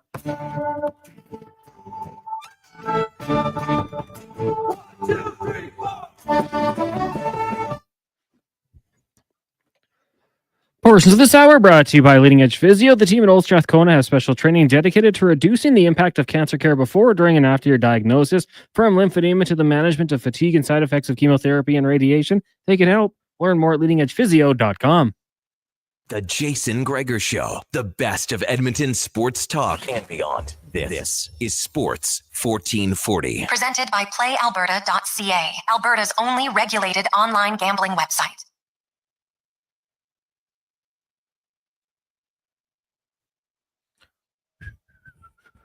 Oh, yeah, just playing TR's tunes, getting them all fired up. I can see him running around the basement, just getting ready to roll as we return on the Jason Gregor Show, Sports 1440, Oilers Nation, YouTube, Facebook, and X, as it's the eve of Canada dropping the puck in the Four Nations, taking on Sweden tomorrow, and then, of course, Canada-US on Saturday. And selfishly, I hope it's Canada-US next Thursday in the final game. Fired up a little bit, get you into a little bit of a playoff mentality from a fan's perspective, right? For me, I don't get to cheer very a lot. So, you know what? You cheer for your country. It'll be great. I'm looking forward to it. And there's nothing better than beating the smug, arrogant Americans. Can't wait. So hopefully it happens. Now, there's lots of really nice Americans out there, but in games like this, there's no friends. Beat it. So there you go. Let's go around the NHL, brought to you by McDonald's. And hey, let's be real. The Big Mac David Canadian will be better than Matthews simply for nationality at McDonald's. But you can try them both, or the triple cheeseburger and other special items they have right now only at McDonald's on the Showdown menu. As we welcome to the show Dave McCarthy from Sirius XM. Dave Binnington over Hill. Like, I don't really get that. That's like, I don't understand it. Aiden Hill's been really good here for a few months. He should be starting. Yeah, I was puzzled. Yeah, I was puzzled. I got to be honest. I'm not all that thrilled with any option that Canada has between the pipes right now. But Aiden Hill has been better than Jordan Binnington of late. So I was surprised by that. You look at Binnington's numbers, like all season long, they're not very good. Like his save percentage begins with an 8 right now. And at this time of the year, if that's the case, that's not good at all. So we'll see. Look, John Cooper said he wants to go with one goalie throughout the tournament, which kind of makes sense because there's just not a lot of time to start dinking and dunking with guys and giving everybody a look. It's not like the Olympics where you play a handful of games and your first 2 games are against whoever, right? Like they're real teams right off the get-go and you need to win them. So it's not time to experiment. and he's going to go with Jordan Binnington. So we'll see. But I do agree. I was a little bit surprised by that call. Looking at the tournament overall and Canada and the line combinations, do you think we see McKinnon and McDavid for any extended period of time together 5-on-5? It's hard to say. I think it's all going to be what is dictated within the course of the game. I think if you need to load up, then I think we will see that at times. I understand why he's gone with what he has with Connor McDavid and Mitch Marner, Sam Reinhart. I like the quote, right? Like this speed in McDavid and brains with Marner, and a guy who likes to shoot the puck. I think on any line, in order to have success, there's got to be a variety of different elements to it, and you can't have all the same type of guys. McDavid and McKinnon both like to transport the puck through to the neutral zone. Now, Marner does to an extent as well, but in a different way. Like, I think he's more of a guy that he's not the most blazingly fast guy, but his IQ is up there, right? So he can find soft areas better than a lot of guys in the league. So I think that's the idea. I'd like to see McDavid and Crosby at some point, just a few shifts to see what they look like. Because I think I don't remember myself, but watching the highlights, the 87 Canada Cup, when we saw some Gretzky and Lemieux playing together, that was pretty special, and something we're still bringing up today in a guy like me who wasn't even there at the time. So I hope we see that. But I can kind of see what they're doing right now is trying to balance out the lineup and build in lines that all have defined roles. And again, we'll see how it goes. If it doesn't look good after the first period, all bets are off. Speaking of line combinations or lines, we got Hagel, Cirelli, and Bennett, the fourth line. Now, I'm sure they could get by without playing the fourth line, and there's going to be so many superstars on this team. I'm just wondering, do you see it going like, will Cooper treat it like a game in Tampa Bay? Do you think the fourth are going to get a lot of time? They're going to probably have to get a lot on the penalty kill, but what do you think, Dave? Yeah, again, I think it depends on how the game goes. If they get up 2-3-0 early, then yeah, I think you've got the ability to roll four lines. But in a short tournament where the round robin portion, if you will, right, is so important to the tournament, I would think that they're going to lean on their top guys as much as they can. And it kind of sets up well, right? With Wednesday, then Canada doesn't play again till Saturday, and they got a game, I think, it's Tuesday, and then potentially the finals on Thursday. So there's no back-to-backs. There's rest in between. It's not like you're going to run the screws off of a guy. And I think in a tournament like this, you're never going to get criticized if you lean on your top guys more so than not. So I would expect him to do so. But in saying that, I mean, that's a line, Terry, that you mentioned right there that I don't think you're going to be concerned about putting on the ice. I think they'll be pests to play against. I think they'll be reliable and responsible. So, if they get up in the game, without question, I think they'll get some serious minutes, 12 minutes or so. But if they're trailing, you obviously got to lean on your top guys. Understandable. And we talked about Binnington earlier, and maybe the possible lack of confidence in either goalie. So do you think and I know they want to go with one, but do you think there's a chance then that in Montreal we'll see Montembeault? I think maybe the weaker of the three, but it's Montreal. How do you think they're going to play this? If he gets out of his best suit, I'd be shocked, Terry, to be honest with you. I mean, maybe he backs up one game, but to see him on the ice, I don't see that. I mean, I remember back to the Olympics 20 plus years ago when Eddie Belfour was the third goalie. He didn't put the gear on, and he was Eddie Belfour, guy's in the Hall of Fame. I don't know if Sam Montembeault is heading to the Hall of Fame when it's all said and done. So it's tough, right? Like, if I was in John Cooper's shoes, I'd want to try to incorporate all of my guys as best as I can. And I think John thinks like that as well. I mean, there's a reason why he's lasted so long in Tampa Bay. One, they've had success, but they've had success because he is a really great coach in terms of connecting with his players, engaging all of his players, making everyone feel as though they're important and that they have a role. And that really goes a long way in terms of your staying power as a head coach, but in a short tournament, like you just don't have the time, especially where every single game in a round robin is crucial. So I would be shocked if we see Sam Montembeault, and if we do, I think it means that disaster has struck.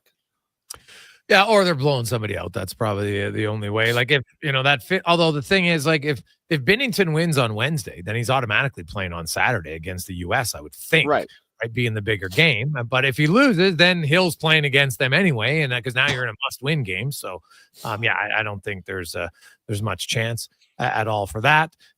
Dave, the big storyline really around this is that because it connects to the NHL directly, is the injury to Miro Heiskanen for Finland. Obviously, it decimates their blue line. It wasn't a great blue line to begin with, but now him and Ristolainen are out, so that makes it even worse. But he's out for months, probably out for the rest of the regular season. Yeah. Jim Nill, Seth Jones. There's a lot of reasons why that makes sense. He wants to play in his hometown. You think he goes out and takes the big swing to get Seth Jones? There is a lot of sense in what you say in that suggestion, and I generally hate trafficking in rumors and all this at this time of the year specifically, but they've got a lot of available cap space right now in Dallas, and they're absolutely in a situation where it's time to try to win something. Seth Jones in the past, when he was with Columbus and has had a look at the playoffs, has been a pretty effective player. And so that would make a lot of sense. The hometown also a factor in it. They've got a really, really well-stocked farm system, like incredibly well-stocked, maybe one of the best, if not the best in the league. So he has the capital to facilitate that kind of a deal.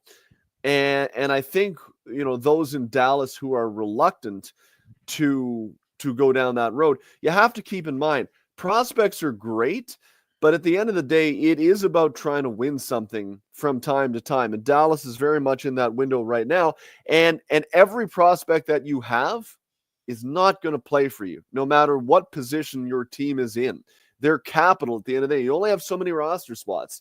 And if you think that Seth Jones is a guy that can help you in the short term, if not immediately, then especially when you have the type of farm system that they do in Dallas, to me, that would make sense at looking at that move. It would make sense from Chicago's standpoint to try to move him along.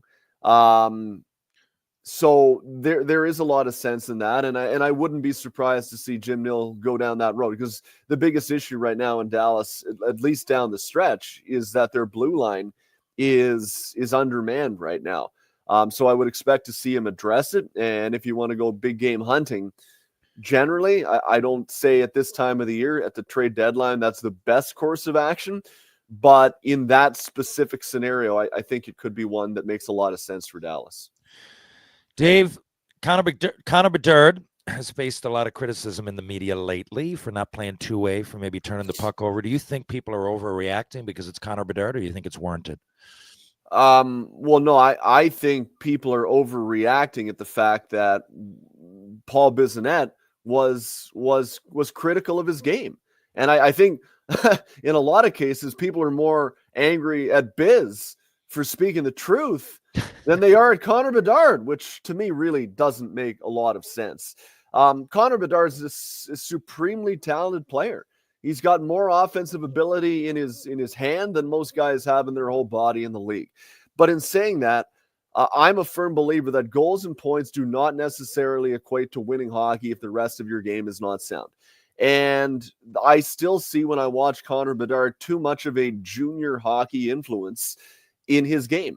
Things that would work when he was in the Western Hockey League, simply because he was just that much better than the 19-year-old who's going to be out of hockey in 18 months, right? Like, you can get away with stuff at the junior level that you cannot get away with at the NHL level, because everyone is a great player at the NHL level.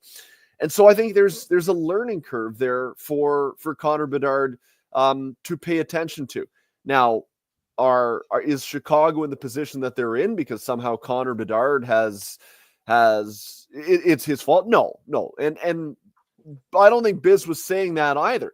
he was just illustrating a few shifts where it's like, hey, you look at this aspect of his game, you look at that decision he made there, and if he wants to elevate his game to the next level where he goes from being talented offensive player to like dominant player in the league, these are some areas that he needs to work on.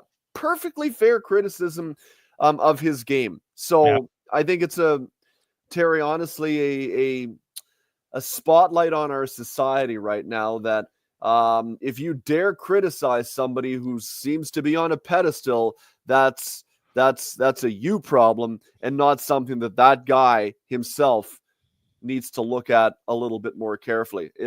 Jason, you and I talked on the brunch on Sunday, like Connor McDavid compared to when he first came in the league the first 2 or 3 or 4 years compared to the type of player he is now, it's night and day. No comparison how much better he is in his all-around game.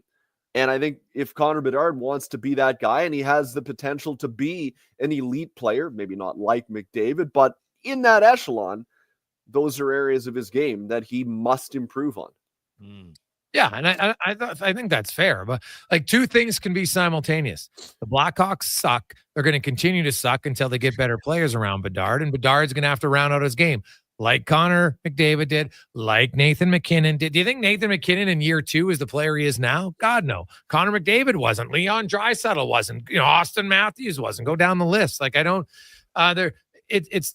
I thought the Blackhawks organization was an unmitigated disaster in them putting up. Oh, here's 22 points in 21 games because now if they were doing it in jest, maybe, because I noticed none of them actually ever said his criticism was invalid. It's just his playing career. And so to me, it's like, well, I don't have, it's the classic online deflect. You've won a debate with someone when they have to resort to some lame personal attack or they switch to something else. It's very simple. And that's exactly like the Blackhawk Twitter team was like, oh, gee, he's right about Bedard, but we got to do something. So look, Bedard's got more points in his last 21 games than Paul had in his career. Ha ha, we got you. And it's so lame. Just own your stuff. I would like to use a different word, but just own your stuff nowadays in society and recognize when the criticism is fair. And nobody does that. And like you pointed out, Jason, like we've all been talking about here, it's a nuanced situation. It's not that he said Connor Bedard sucks. He didn't say that. He said, here's some areas of his game that he needs to work on. But nobody wants to have a discussion with nuance nowadays where you talk about the fact that the Hawks as a group are no good and that areas of Connor Bedard's game need to improve. And that they're not mutually exclusive, that, you require improvement on a lot of different fronts. But that doesn't translate well in one of these, right? You can't say that on Twitter and get response and engagement on something as nuanced as that. You have to come out and say, well, Biz is a Muppet because he only had 20, whatever it was, points in his career. And it's just, it's outrage for the sake of outrage, but really at the end of the day, the broad point that he was making, and I've been saying it for a while, like I think Connor Bedard's a good player, but there's a lot of work that I need to see in his game before I put him anywhere near the pantheon of guys in the NHL, the McDavids, the Matthews, the McKinnons, and all these guys were not the player that they are today. When they came into the league, they all worked on areas of their game, and Connor Bedard is no different. So I don't understand why everyone needs to go out of their way to get so upset about perfectly fair criticism. He didn't say Bedard sucks, but people, if you didn't hear the comments, you'd think that's what he said. Yeah, no, it's I ripped on people who try to compare Bedard because I find it interesting. Many of the people who grossly incorrectly compared Bedard to McDavid are now the ones that are feverishly trying to defend who he is as a player. I'm like, the guy was never as good as you claimed he was. It was unfair for anybody to suggest he's the next Connor because he doesn't skate like him. Just point blank. And he might shoot the puck better, sure, but he doesn't skate like him. It's not close. So he's not going to be able to do some of the things that McDavid does. And that's just how it goes. Quickly, Dave, who you picking in the Four Nations? Oh, it's going to be tough. I'm going to go with Canada, though. You look at Canada in the last number of best on best, their run of dominance has actually been quite impressive, right? They've got as good a team as any up front on the blue line. If they can get reliable goaltending, goaltending that we've seen teams win Stanley Cups with lately in Colorado, in Vegas, just stop the ones you need to stop. I think they've got as good a chance as any. So I'm going to pick Canada, going to be patriotic. And how good would it be if somebody, when they win, asked the States, hey, would you like to be the 11th province? Yeah, it would. Yeah, it would. Classic. I don't even know. Maybe they'd be a territory. We'll see. Yeah, let's not get carried away here, right? Good point. Davey, have a good one, man. We'll talk to you again. See you, boys. Next Tuesday. That's Dave McCarthy from Sirius XM. Join him on the brunch every Sunday. A quick break. We'll come back. Ryan's Rant is up next on the Gregor Show, presented by PlayAlberta.ca. He is back, and Play Alberta, Alberta's #1 sportsbook and official partner of the Edmonton Oilers, has you covered with bigger offers, boosted odds, live betting, player props, and more. New to Play Alberta, new players now receive $200 in free bets just for signing up. You already play? Get a $10 free bet for every $100 you bet every week all season long. Visit playalberta.ca and make your picks today. Bonus terms and conditions apply. When you live in northern Alberta, you need a vehicle that is built for this climate. That's the all-new 2025 Jeep Compass, and you'll find it at St. Albert Dodge. Now, what can I say? It's a Jeep. It's a 4x4, so it's totally at home driving on snow and ice. And it's got some great standard features like an 8.4-inch touchscreen, keyless entry, and heated front seats. As I said, northern Alberta. And all starting from just $34,900. Head up the trail and see how easy it is to do business at St. Albert Dodge. For years now, we've been warning Edmontonians on the hazards of our stormwater facilities. While they may appear to look like still ponds, there is moving water beneath the surface, which makes the ice dangerously.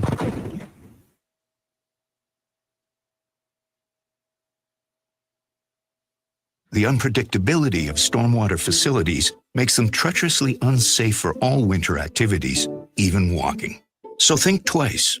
Don't go on the ice. A safety message from EPCOR.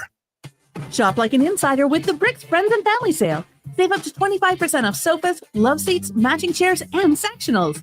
When you buy more, you save more. Up to an extra $1,000 off select major kitchen appliances. Plus, save up to 20% off bedroom and dining furniture. Save up to $600 off big screen TVs. And up to 25% off TV stands, fireplaces, and wall units. Sleep better with mattresses up to 40% off. Some exclusions apply. See in store for details. The Brick, saving you more. At Hughes, it's all about getting in and out quick and clean. No cash, no problem. With Hughes' new tap and wash system, all you need is your debit or credit card to get your vehicle sparkling clean. Find us at HughesCarWash.com.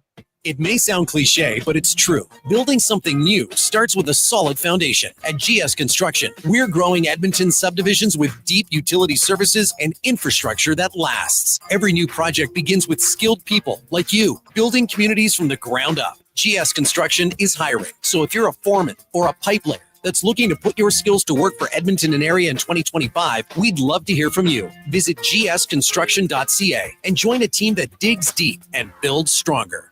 Introducing the new McSpicy from McDonald's. It looks like a regular chicken sandwich, but it's actually a spicy chicken sandwich. McSpicy. Consider yourself warned. Limited time only. Participate in McDonald's in Canada. New Edge Construction wants you. We are hiring for several positions. Join a leading civil construction group in the Edmonton region. A strong team, competitive wages, retention bonuses, and current model equipment are what awaits you at New Edge. Go to newedgeconstruction.com. That's NUEDGE construction.com. Join a leading civil construction group in the Edmonton region. Start your career now. Go to newedgeconstruction.com. A premier hockey solution with a clear path for long-term development is proud to be entering its 8th season of independent borderless hockey, featuring provincial and cross-province competition with showcase-style regular season gameplay and a strong commitment to individual skill development. It's an attractive option for those seeking family life balance. The Hockey Super League offers opportunities for both male and female athletes born between 2012 and 2017. Visit hockeysuperleague.com for more information. The job isn't done until the last load is hauled, and having a semi-trailer out of commission is not an option. Whether replacing or adding to your convoy, Edmonton Trailer has a huge inventory of new and used semi-trailers, trusted by the gravel, logging, oil field, fluids, and freight industries. Find a trailer right for you online or at one of their 3 locations. For sales, service, parts, rental, and finance, when you're in it for the long haul, Edmonton. Yeah, are you in wide grip or narrow? Your arms close to the side. It's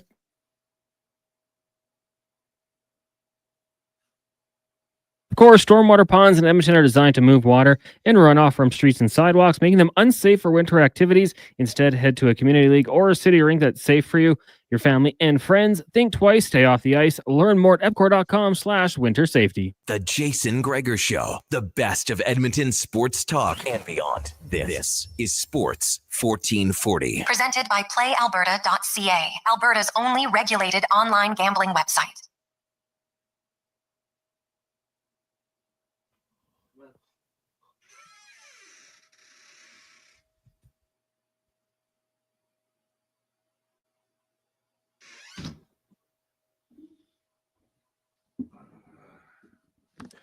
We roll through Jason Gregor, Connor Halley, Terry Ryan on a lovely Tuesday afternoon on Sports 1440, Oilers Nation, YouTube, Facebook, and X. Hope you're having a wonderful day. You can always get involved. You can text us 833-401-1440, 833-401-1440 in our inbox. We got a lot of texts, but let's get to Ryan's Rant, TR's Tales, brought to you by Action Electrical, the most diversified electrical contractor in Alberta, and they have their the division that they have. They got the new bucket truck with working height of 45 feet. Could be used for all exterior lighting and electrical repairs. Can help you out. ActionElectrical.net. Okay, Connor, Jason, I got some questions for us. Are you guys ready to answer some? Oh yeah, we love the mailbag. Let's do it. Here we go. Okay, now these are some of them directed at me from other people. Some of them just I came up with, and I want to ask you guys. We got about 6 or 7 questions here. Let's get through them. Here we go. Do you think, we'll go with Jason first, that the Super Bowl affected the possibility for Patrick Mahomes' GOAT status? Well, it puts a wrinkle in it for sure, but his career's not over. If he plays for another decade and wins 3 or 4 more championships, and obviously it makes it harder. It would have been his 4th, and it would have made him 1 year younger than Brady when he won his 4th, so it would have put ahead of him. Now he's a little bit behind, but it doesn't derail it by any stretch of the imagination. Although when I do the GOAT conversation, to me, it's Super Bowls are part of the one, but they're not the only equation. No. Okay. So what would be the other parts of the equation?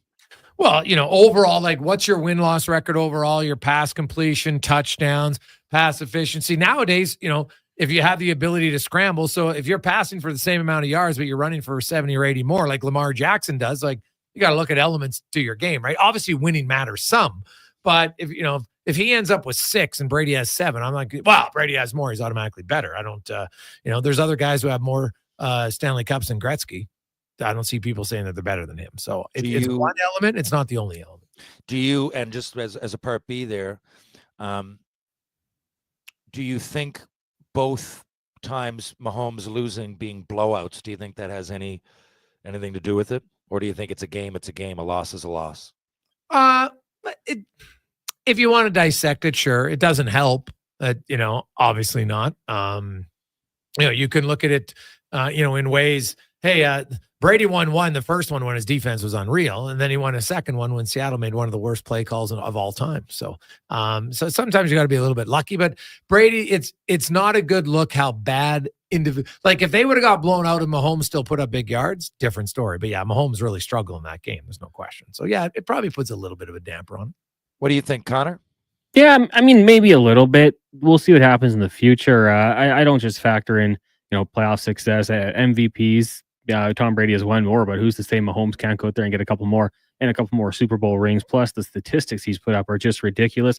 I personally don't consider wins a QB stat. I think it's a team stat. You need a good team, like Gregor said. Tom Brady has some unbelievable defenses. Those first ones that they did go out there and win. Then when he had the loaded offense, he didn't win. The Randy Moss and Dante Stallworth, Wes Welker teams, they didn't win those years. So I've always said that it's kind of a team stat for me when it comes to wins. I don't think it's a knock. He's 29 years old. If he goes out there and wins a few more, we're going to reignite this debate. But for now, with the loss, Tom Brady holds on to the unanimous GOAT status, I think. And I mean, Brady has more Super Bowls than the next team. He has 7. I guess it would be New England with 6. So if Mario Lemieux had 10 Stanley Cups, you don't think that would affect the conversation? Well, he doesn't. I know what you're saying. There's people with more championships than Gretzky, like but none of them are really in that conversation. If Bobby Orr had 8 Stanley Cups, then it would be a little bit more. I think there would be more people on his side. Yeah. Well, Messier has 6, and he's a top 10 player. No one puts him above him. Yeah, but I wouldn't either. Yeah, it's interesting, and it's all speculation. It's all subjective. Your favorite? Did any album stand out to you in 2024? Cons? No, none did. A lot of singles, perhaps, but when it comes to albums, if you're seeing me on YouTube, my face is blank. Nothing stood out. I can't even name one. Like, does my son's mixtape for a hockey team count? Because that would probably be the extent of an album. I couldn't tell you. I haven't listened to one album. I listened to lots of individual songs, and I was talking about the Grammys, like their best new artist category. I was like, oh my God, this is like one of the best categories ever, I thought. Like there was lots of different variety of Chappelle Roan and Benson and Shaboozey, and go down the list. But I'm like, one album, I never listened to one album of it. Right? I know a lot of their, mainstream songs. I just don't have time right now to kind of sit back. Like when you're younger, you'd sit in your room and you'd listen to an album for an hour. I don't really have the time right now. Yeah, well, see, that's a sign of the times, right? So a lot of us that complain about this world of quick fixes and 10, 15-second clips or one song versus an album, a lot of us complain, but we're also more absorbing the new world than they are us. For me, I like this one. It's Charlie Crockett.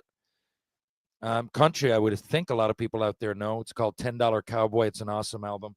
I also like Sabrina Carpenter. I forget the name of that. And Brat by Charlie XCX. For what it's worth. But I really try to go out and buy some albums just to keep myself, like I force myself because it is a singles world now and a YouTube, Spotify, iTunes kind of, I think growing up, we were, I won't say forced, but there was a lot of ways to listen to music, but still it came down to the record or the tape, which was the album, the CD. Now, I think most people that you would talk to don't even have to be young anymore. Just would probably think singles more than anything. How about movies? There must have been a movie that you guys went to in the last year that you enjoyed more than others. Cons? TR, come on, you're killing me here. Well, I mean, I don't know. See a lot of movies.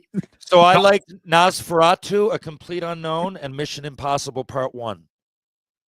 I think I don't even know if like the last movie we went to, Air, is that the Michael Jordan shoe one? Did that come out in 2024? No, that was 23. No, that's what I thought it was 23. Well, guys, Alien Romulus too. I liked Alien Romulus, but you guys are as bad as 13-year-old teenagers or 13-year-old most movies I go to now, honestly, is with my son, right? So I don't know if I love them. They were good, but they're kind of like more kid movies to be honest, right? Like I have a few TV shows that I quite like that I'll sit at home and watch. But if I did see Sing Sing, so I'll go with that. Sing Sing, that's not bad. Like. Yeah. One of my favorite movies ever is Coco, and that's a kid's movie. Oh yeah, there's like I saw Moana too. Man, wasn't the biggest fan of it, but and I saw quite a few other ones. None of them that really like jump off the screen. I will say though, I actually Despicable Me 4, just because the Minions make me laugh all the time. It was funny. Yeah, I thought that was funny too. Yeah. Pumpkin spice coffee or Shamrock shakes at McDonald's? No, it's not even a question. Shamrock shake. Shamrock shake. Wow, that was quick. Yeah. Really? Yeah. Just no. You guys are like Struds. There's no use for anything pumpkin.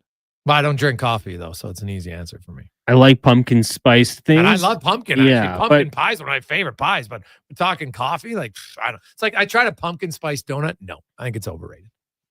Really? So wait, you don't drink any coffee whatsoever?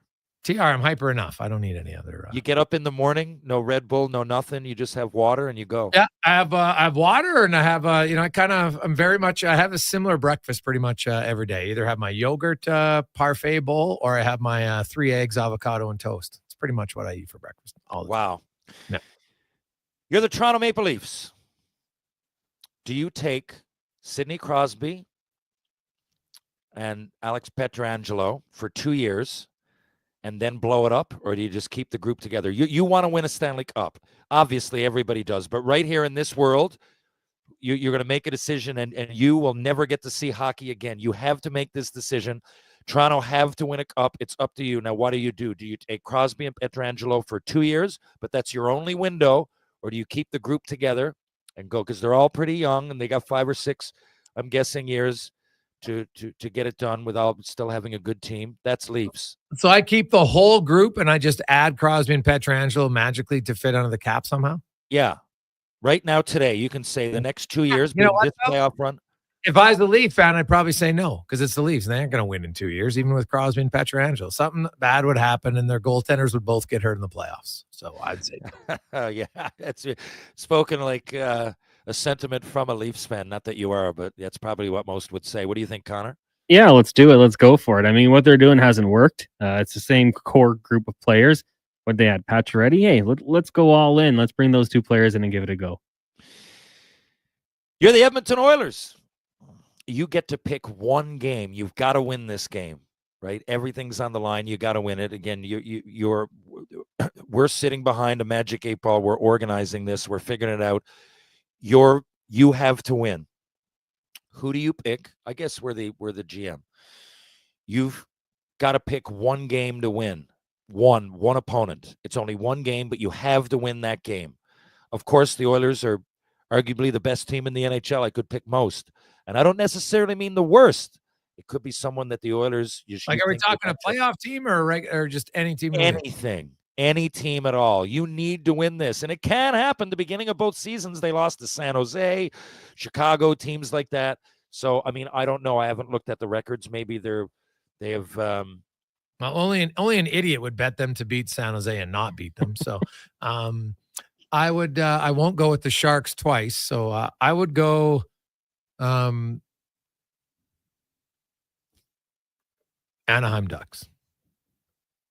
Okay, why? Well, because they beat the Ducks, I think, 15 out of 16 times. The Ducks aren't that good. And I think that I'm just going to play the odds. I'm going to play the odds. They beat them more often than not. I'm going to go with San Jose still. Like, I just think they're so bad. And, a game in November. I'll put something on it. No, I need something back in return for this Only hypothetical an idiot game. would make a one-sided bet. What a moron! But yeah, I just look at San Jose this season. It hasn't been good. Minus 68 goal differential, worst team in the league. Give me the Sharks. Probably was. Now that I think about it, even take Chicago over. I know they beat them in the second game of the year, but that's not going to happen again. I know Draisaitl always rips it against Nashville, but how do the Oilers do? No, the Oilers have won quite a lot lately against the Preds, but he lights up a lot of teams. But yeah, I guess if you look at it from a one player perspective, like if I need a goal from Draisaitl, do I get to pick a team? I'm taking Nashville all day long. Like if we're playing Nashville, it's like you got to bet your house and you got one game that you want him to score a goal. I would pick Nashville for sure. Bring back something from at least 2 decades ago. Would you bring back the slip and slide? It's a little bit before my next option, the slip and slide for outside in the summer. Jason, what's your boy's name again? Beckett, so he can play with his slip and slide, or would you bring back McDonald's pizza? Well, you know what? Could I bring back a quality slip and slide? Because we actually bought my son one. It was junk. It lasted maybe 5 slides. Oh, I didn't know they were still on the go. Garbage. And they're not very long either. That was the other thing. It was just like, what? So I would take the McDonald's pizza all day long. I've actually talked to Joe and Chad about this, and we've had ongoing conversations about having one location in Edmonton that only had pizza. because I guess the cost to have it in any place, they looked at it, the cost that wasn't cost prohibitive. But if you had one location, even if you only had like in a city the size of Edmonton, if you had one in each quadrant, right? One north, one south, one east, one west, I think it'd be a killer idea. So I would bring it back. Yeah, I'm with you. When McDonald's pizza was around, I was young and all I would eat was like hamburgers. So I never had the McDonald's pizza. It's a regret I have in life. So I 100% would go for that. Yeah, that's a big miss. Yeah. It's a big miss. I mean, it was still good. Nothing wrong with a nice burger, but everyone in my family would get pizza except for me. And now I'd love to give it a go. So Jeez, they didn't even share a bite with you? I never asked for it. Oh. Yeah. I was content. When you're a kid, you eat, then you go to the play place. Well, that was when you were Thomas. You weren't Connor yet. You weren't refined. Young Tommy, absolutely. Okay. All right, CR. You got one more? Yeah. What do you think the percentage? Give me a percentage that Connor Bedard gets 100 points in the next 2 seasons. One of the next 2 seasons. It's a good question. I'm going to say it's low because 100 points is hard. And if you don't, I think it's harder than people are because we've had so many like these huge superstars doing it lately. People are acting like every good player should get it. I'm like, oh man, no. I'm gonna say honestly, not this year. So in the next 2 seasons, to get 100 points, I'm gonna say like a 7% chance. Yeah, I'm with you. I think it's very low, even to be a point per game player. I mean, geez, Louise, it took Nathan McKinnon how long? 11% chance. No, I don't think Draisaitl had 100 points in his first 4 years. Right, Guns? Because he had 50, then he might have had it the 4th year. 50, 77, 70, might have had it the 4th year. Okay, but still. 4th year, yeah. And he was on a team with McDavid, and they're both elite. Like, that's 100 points is super hard, man. Way harder than people think. So, yes, my 7% might even be high. Yeah, I think it's way harder than people think as well. I wish the guy all the best. And if you were asking me career at some point, for sure. But when I see guys, like he's very similar to Mitch Marner in the way he dodges around. He shoots right. They're both not huge. They don't rely on blistering speed. They're hockey IQ. And I think Marner's had like 99. And 97, but never. This year he'll get Yeah, this year he might. But I mean, I'm looking at him going like if Connor Bedard could be Mitch Marner, would be a great, like, I'm not trying to take anything away from the guy. People put him up with Gretzky and Lemieux and everything. The guy was playing junior. I think like if he could be, I don't mean peak out at, but if his next year could be like a Marner 3rd or 4th year, I think he's off to the races. And I think he will at some point, but they're so bad as well. All those other teams recently that pick first overall that have these superstars, you could use Edmonton or Toronto. There you go. Or even Chicago 15 years ago. They all had a support system. God, Bedard tries a lot, but I mean, some of it, and I think Biz's criticisms were warranted, but a lot of it as well. I mean, he must have no confidence dishing the puck off. I mean, they just look really terrible. So you're not going to get as many points if you're not playing with as many great players. And unless something crazy happens, that's not going to happen anytime soon. So I say 15%. Awesome. There you go. Let's get to Connor Halley and a Sports 1440 update brought to you by Fountain Tire. The mid-winter tire clearance event is on right now. 20% off all in-stock tires. Get great deals on all the big-name brands at fountaintire.com. It's a Sports 1440 update. Jordan Binnington will start for Canada, their opening game in the four-nation face-off when they take on Sweden tomorrow. That was confirmed by head coach John Cooper. Puck dropping that one tomorrow night, 6 o'clock Mountain Time from the CFL. The Edmonton Elks making some of their signings official. Defensive back Kobe Williams, linebacker Emmanuel Rugamba, offensive lineman Gregor McKellar, and wide receiver Kalen Julian Grant. Expect more official announcements as players pass their physicals. In the AJ tonight, the Bobcats in Canmore with Drumheller hosting Fort Mac. Both games start at 7. PWHL action. Minnesota heads to Toronto to take on the Scepters, who will have Natalie Spooner back in the lineup. That starts at 5 o'clock. And the Toronto Raptors have signed newly acquired forward Brandon Ingram to a 3-year contract worth $120 million. They take on the Sixers tonight at 5. You also have the Knicks in Indiana. Bulls host the Pistons, and the Grizz taking on the Suns. And from the NFL, the Philadelphia Eagles have lost Kellen Moore to joining the New Orleans Saints as their next head coach. It also looks like former Los Angeles Chargers head coach Brandon Staley will be the team's new defensive coordinator. Coming up in hour 3 of the Jason Gregor Show, we'll ask 5 questions and be joined by former NHLer Jason Strudwick. I'm Connor Halley. This has been a Sports 1440 update. Sports 1440. Stingray Radio Station. CKJR. Broadcasts from West Edmonton Mall and Wetaskiwin. Download the free Stingray music app and listen wherever you go.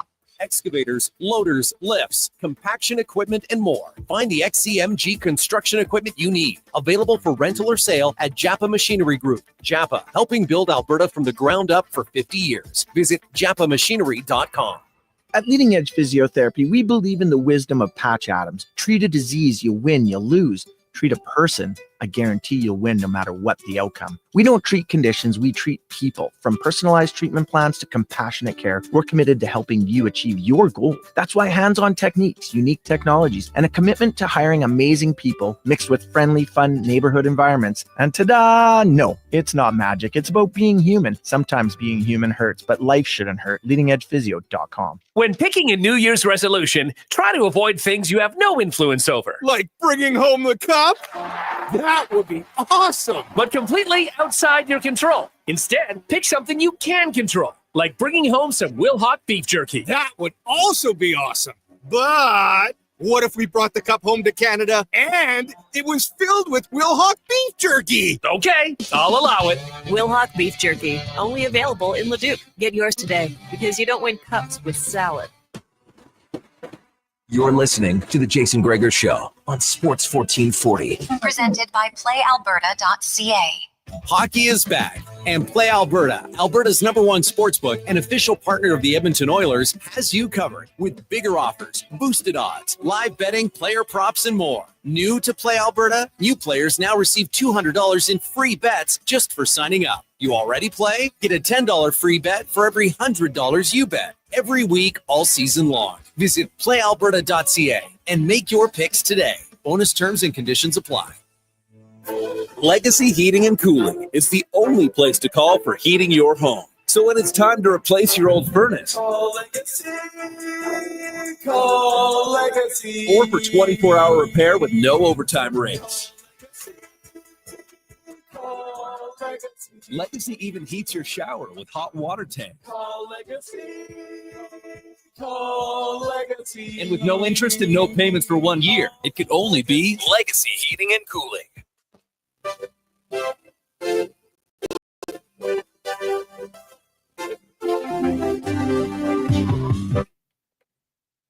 Portions of this hour brought to you by Papa John's. It's Terrific Tuesday. Get 40% off any regular price pizza when you use the code word 40Tuesday at the start of each pizza order at papajohns.ca. The Jason Gregor Show, the best of Edmonton sports talk and beyond. This is Sports 1440. Presented by PlayAlberta.ca, Alberta's only regulated online gambling website.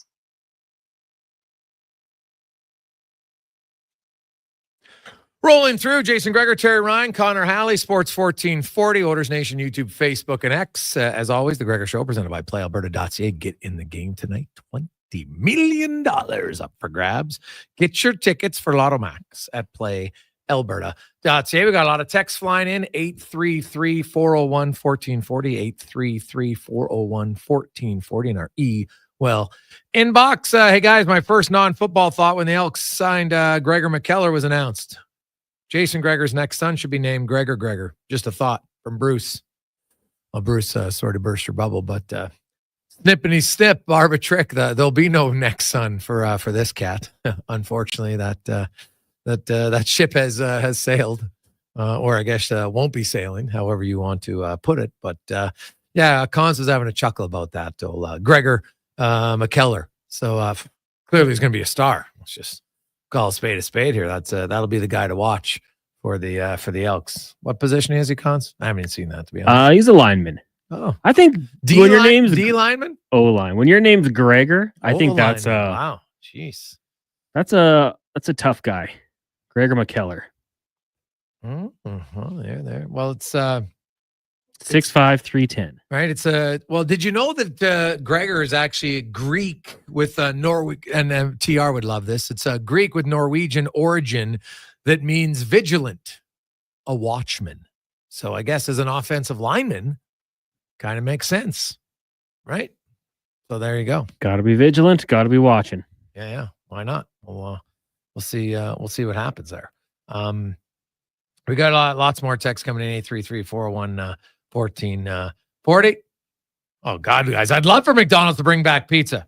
Are you suggesting that one serve only pizza and that would be the only location that would serve it? Yeah, that's right. Be one place to do it.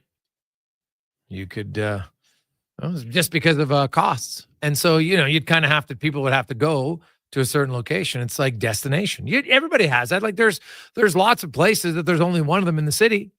And if it's good, people go, right? For the longest time, right? Vivo, West End. You'll go north end. You'll come from Sherwood Park. You'll drive anywhere. It's good. You'll go. It's just how it is, right? I know we're a little bit now where we're kind of spoiled, where now you can order anything, but like when it comes to food, I don't really order. I guess there's the odd time I've picked it up, maybe, but not very often. I know food's better when you make it or when you go out and it comes served hot. I just find when you get it on delivery, it's never as warm. That's just me though. Like, you know what? Because even if you got the best delivery guy, Cons, it's still 15, 20 minutes. And you have to account potentially like it's sitting at the restaurant in that bag. Like 100%. There's some things like I would never order in a steak. That's got to be coming to me sizzling on the plate, ready to go. Like there's some things you just have to eat in person. Yeah. I very well said. Right. And then salads, they're going to, fries. Fries. Yeah. No chance. So no, can't do it. Like you could, I guess you could do like, like there's certain things you can, but yeah, fries, like McDonald's fries are great when you get them fresh. Like you get into the drive-through, you get them in the plate, you get them on skip. Not as much. I wouldn't do it. Right? You might as well go there. Just get them, just sit down, enjoy it. Oh yeah. I have in the past had the air fryer going. So then as soon as the fries come, just dump them in there, the air fryer, cook them up again. It's a good way to get around it, but still not the real thing. I like warming things up in the air fryer now more than microwave for sure, for most part. Pizza? Oh, pizza in the air fryer, like top notch, man. I did cook a steak in the air fryer, blown away how good it was. Really? Yes. Blown away. Like done to perfection as far as you want a medium rare. It was perfect medium rare. I couldn't believe it. Really? Yeah. Interesting. Yeah. So there you go. It wasn't, it's not as great as the barbecue, but it's damn close for the wintertime. It was damn close. Quite liked it. Hey, guys, really enjoyed your interview with Noah Philp yesterday. I'm curious if you think he's going to get recalled when this break is over. Good question, right? Because right now the Oilers are actually accruing cap space, right? They're not playing for 2 weeks, but this is still part of the regular season for the salary cap. So you actually get to accrue space if you have it. And so the Oilers are accruing space by not playing any games. You didn't need to have him here. He was eligible to go to the minors. When they come back, they might, because by that point you have what, 13 days remaining. Like how much money are you accruing in 13 days? Like it's a little bit, but is it better to have a guy there? It's an East Coast road trip, right? You're Philly, Washington. Now they might argue and say, hey, we can wait. We'll roll the dice. Guys are rested. Maybe no one gets injured, and then we don't need it. We're going to just dress 12 forwards, not carry an extra one. Like they could do it because they have the extra defenseman. And worst case scenario, you could go 11-7 if you had to, because they only have the one back-to-back game. Right? I think they play in Philly and in Washington. So if you got an injury in the Philly game, that maybe you wouldn't have time to fly someone in. But it's also an afternoon game. So, you got hurt. Could they jump on a flight from Bakersfield that Saturday? Yeah, they probably could to get there. So it's a good question. I'm going to say maybe not to start. Unless, though, because McDavid, here's the other thing. McDavid, well, they wouldn't do that for Tuesday because they won't have 12 forwards in practice with McDavid not there. And Ekholm and Arvidsson, now, even if Sweden misses and isn't in the final, because the final is on Thursday next week. The Oilers practice Tuesday, Wednesday, and those players aren't going to practice on the Monday, right? Like Sweden plays Monday, Finns play Monday, got across the country. So maybe they practice on Wednesday, maybe if they're out. So they might just give it time off and fly and then just skate with the team on Friday, right? Those guys have been playing. They don't need to practice. So, but I could see the Oilers just saying, hey, Philp, we'll stay there for a while. So, and guys, something to bring back would be lawn darts. So much fun. Well, they have lawn darts still. They're just made a little bit. They don't have the sharp ends like they used to. Right? I never had a lawn dart injury, but supposedly there was quite a few of them over time. Lots of you hey guys, if I had one game, I'm picking Nashville right now. Oilers always beat them. Well, yeah, that's fair. They're running them, but I think they actually have more wins over Anaheim recently than Nashville. Just Draisaitl's done so unreal against Nashville. You remember those games more, for sure. Hey, guys, you were mentioning the Four Nations. Would any of those teams even have enough NHL players to play? That one comes in from Bob. Well, Bob, Slovakia and Czechia do not have 6 NHL defensemen. So they would have to dip into the AHL. And I didn't even have to look to see if they have enough AHL guys there. So that's the reason why, like when people say, oh, the tournament, I don't love it. Well, that's part of it. Right. But, they used to have the Canada Cup when lots of the players weren't playing in the NHL. And they still did it. So they don't all have to be NHL players to do it. Now, to do it mid-season, yes, they do, because those other leagues are still playing. And it's not to the point where all the other leagues in the world are going to shut down for that event, which is what they do in soccer. So I think the only other way around it maybe is if you do it in September. And, I know some of the European leagues start a little bit early, but, you might have some of them say, hey, we want our guys to get over there and play. And it's early in the year, might benefit us. But that's why I think the timing, if you're going to want to have more nations in it, because right now, Slovakia, Czechia, Germany doesn't have enough NHL players to ice a team, in a tournament like this. Now, when they play in the Olympics, it's different because that's for your country and they will shut their leagues down for the Olympics, which is different. So they could do it, but I don't know. Hey, guys, could have had a European division to the Four Nations. Well, again, Paul, I just outlined you couldn't unless you're going to. Where's Germany going to get all their players from? Are they going to stop their leagues? Are their leagues going to want to do it? Czechia, all of them. Now, if you're saying they played over in Europe, but then those leagues are going to say, wait a sec, you're playing in Europe, you're playing in our arenas. You guys want to get the money? Nah, I don't think so. So from a business standpoint, I don't think it works. Now, Russia would definitely have enough. Russia would actually have a pretty good forward group. When you look at who their forwards would be, their defense actually is not that bad as it was a few years ago. They could ice a pretty decent squad, and goaltending obviously wouldn't be a problem whatsoever. But no go, obviously due to the political climate right now with them invading Ukraine.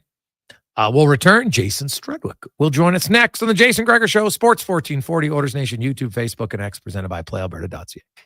My utility bills are going through the roof. How can I take advantage of the sun and put my lazy roof to work? Sounds like a job for the men and women of Action Electrical. Energy team reporting. When you're ready to make your home or business more efficient, Action Electrical has the power to install solar panel systems and EV chargers. Facing an electrical menace? Call on the men and women of Action. Operating throughout Alberta with supercharged skills and strong family values. ActionElectrical.net. Shop like an insider with the Bricks Friends and Family Sale. Save up to 25% off sofas, love seats, matching chairs, and sectionals. When you buy more, you save more. Up to an extra $1,000 off select major kitchen appliances. Plus, save up to 20% off bedroom and dining furniture. Save up to $600 off big screen TVs. And up to 25% off TV stands, fireplaces, and wall units. Sleep better with mattresses up to 40% off. Some exclusions apply. See in store for details. The Brick, saving you more. Roses are red, violets are blue. To heat things up this Valentine's Day, a Papa John's pizza will certainly do. Flowers are nice, but so is a slice of delicious handcrafted pizza made with fresh ingredients. Right now, get a medium 2-topping pizza and your choice of dessert for only $25.99. Order today at papajohns.ca or through the Papa John's app using the promo code LOVEDAY. Better ingredients, better pizza. Better get you some Papa John's. It's the season for love, and you're about to fall hard for the vehicle of your dreams. Presenting the outstanding 2025 XC90 from Volvo Cars Edmonton. Right now, you can lease your 2025 XC90 plug-in hybrid from 1.49% and save $4,600. Or finance a 2025 XC60 from 1.49% and save $1,500. All while being deeply infatuated by the newly upgraded, highly attractive body and wheel design. Volvo Cars Edmonton. VolvoCarsEdmonton.com. 1205 101 Street Southwest. Introducing the new McSpicy from McDonald's. It looks like a regular chicken sandwich, but it's actually a spicy chicken sandwich. McSpicy. Consider yourself warned. Limited time only. Participate in McDonald's in Canada. Attention drivers, it's the midwinter tire clearance sale at Fountain Tire. Right now, you can save up to 20% off all in-stock winter tires. That's right, premium brands, unbeatable safety, and incredible savings. But don't wait, this sale ends March 8th. And once they're gone, they're gone. Contact your local Fountain Tire for complete details. New Edge Construction wants you. We are hiring for several positions. Join a leading civil construction group in the Edmonton region. A strong team, competitive wages, retention bonuses, and current model equipment are what awaits you at New Edge. Go to newedgeconstruction.com. That's NUEDGE construction.com. Join a leading civil construction group in the Edmonton region. Start your career now.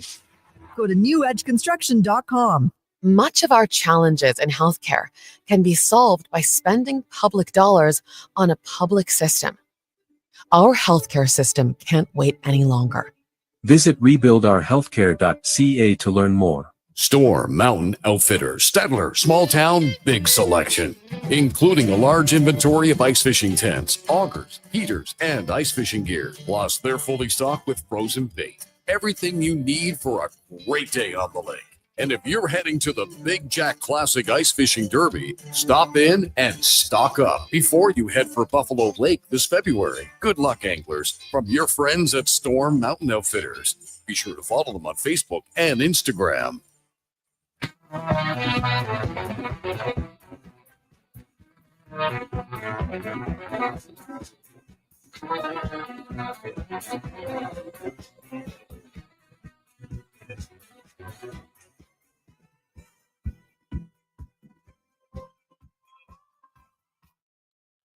Portions of this hour brought to you by Japa Machinery. Did you know that Japa offers in-house and on-site heavy equipment service? Rain or shine, Japa's service department is here for you. Visit japamachinery.com for all the details. Look good, feel good, play good. It's the Jason Gregor Show. Thanks for listening to Sports 1440. Presented by PlayAlberta.ca, Alberta's only regulated online gambling website.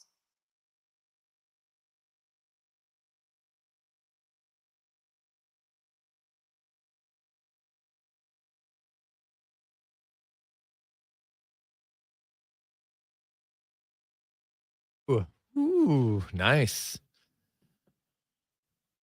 Now it could, what was the greatest ABBA album? Further to TR's question earlier in the show.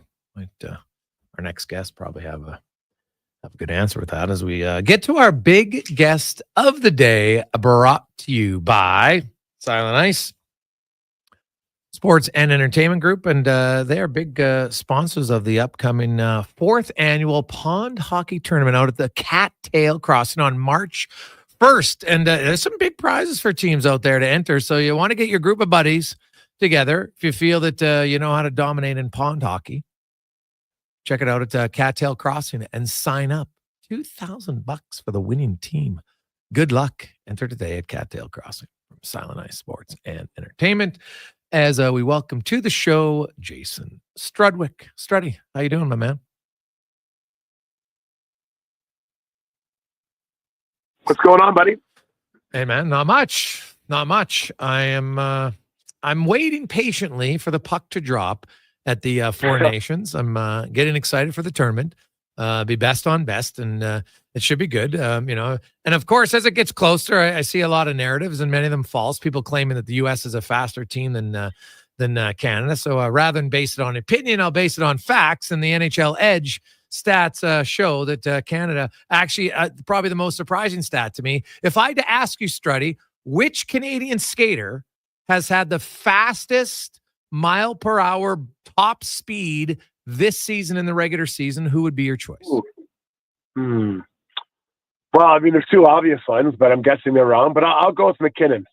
He is second at 23.97, but Seth Jarvis, 24.42 is the fastest. So he's Jarvis. McDavid is at McDavid's 23.97. Now McKinnon's 23.83. He's actually third. Then Marner, Hagel, Cirelli, and Point are all over 23 top end miles per hour amongst the forwards, and then Cale Makar on the back end.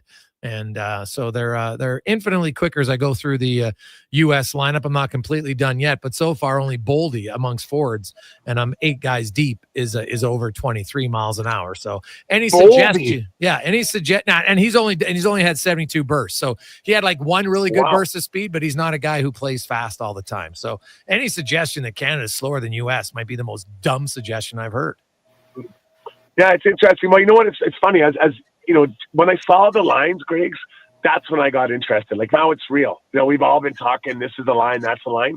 So now that we know the lines, I'm really excited. I'm trying to picture in my head, what does a matchup look like for anyone playing against line A, B, C, or D? And then you're looking at the Swedes, you're looking at the Americans and the Finns. And I like Canada's, they've got a lot of talent up front, obviously, all over the ice. This is my concern about the top line. Who's the heavy player on that line? You know, like I look at that line, skilled, fast, can all do all those things. But I think every line needs a little bit of heaviness to it. I don't believe it's Marner. I think Connor can play that way, but he's a center. I think you need a bit of a worker bee on the side. I don't see that as Reinhardt either. I don't think that line's going to last. I'm predicting it now. I think we'll see a heavier player go up there and play with one of those three. Brandon. Yeah, I thought Hagel was a guy. I mean, you know how I feel about Mark Stone. That's another guy I had in mind. These just, and again, I'm not talking about someone to go and fight or anything, but just the fight for the puck, get heavy, get the puck back. You know, that type of a player. That guy might have been Zach Hyman, but he's not. So I think Hagel might be that guy. There's lots of options through that group.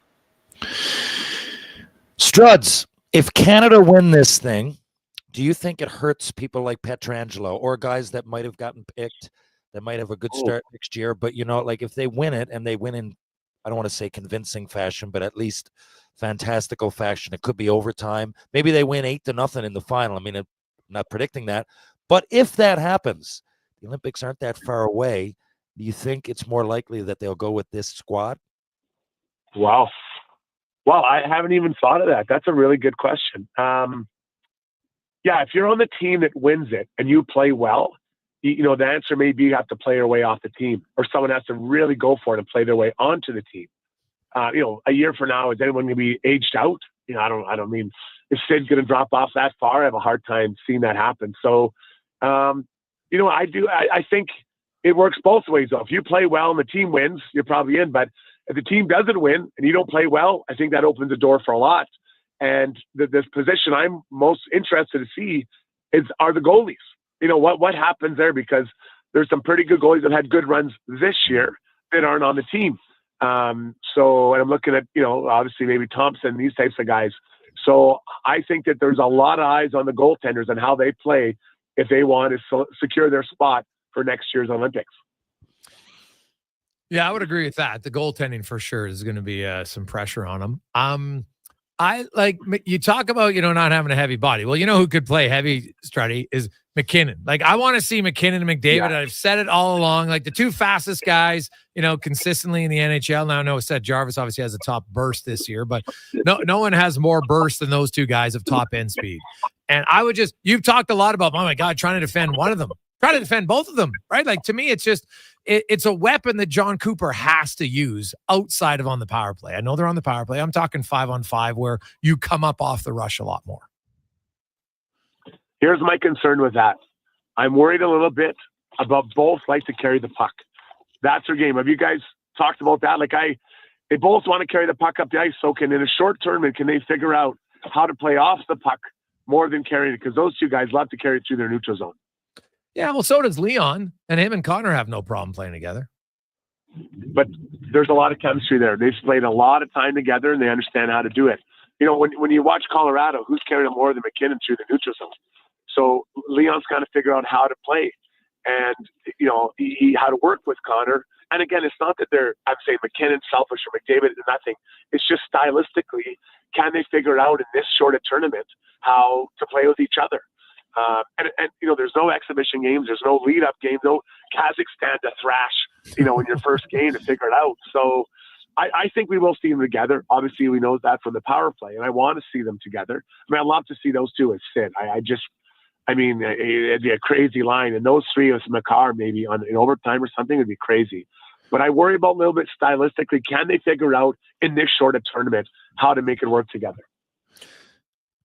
Well, your thought of the three of them in overtime, like that would have to happen. I don't care. Like, Junk, if you don't put Makar, McDavid, and McKinnon together 3-on-3, like, what are you doing? And for anybody listening, if you don't know the rules for this tournament, it's 10 minutes of 3-on-3. So I can't see it going to a shootout with all the skill on both sides. God, I would hope not. And although maybe they play so defensive because they're worried about it, who knows? But man, McDavid, McKinnon, and Makar 3-on-3, like now, you know. The orders have been like Draisaitl and McDavid are pretty damn good 3-on-3. Like, is it going to be that much better with McKinnon? I don't know. But then Makar just skates better than Bouchard does. So that makes a big difference.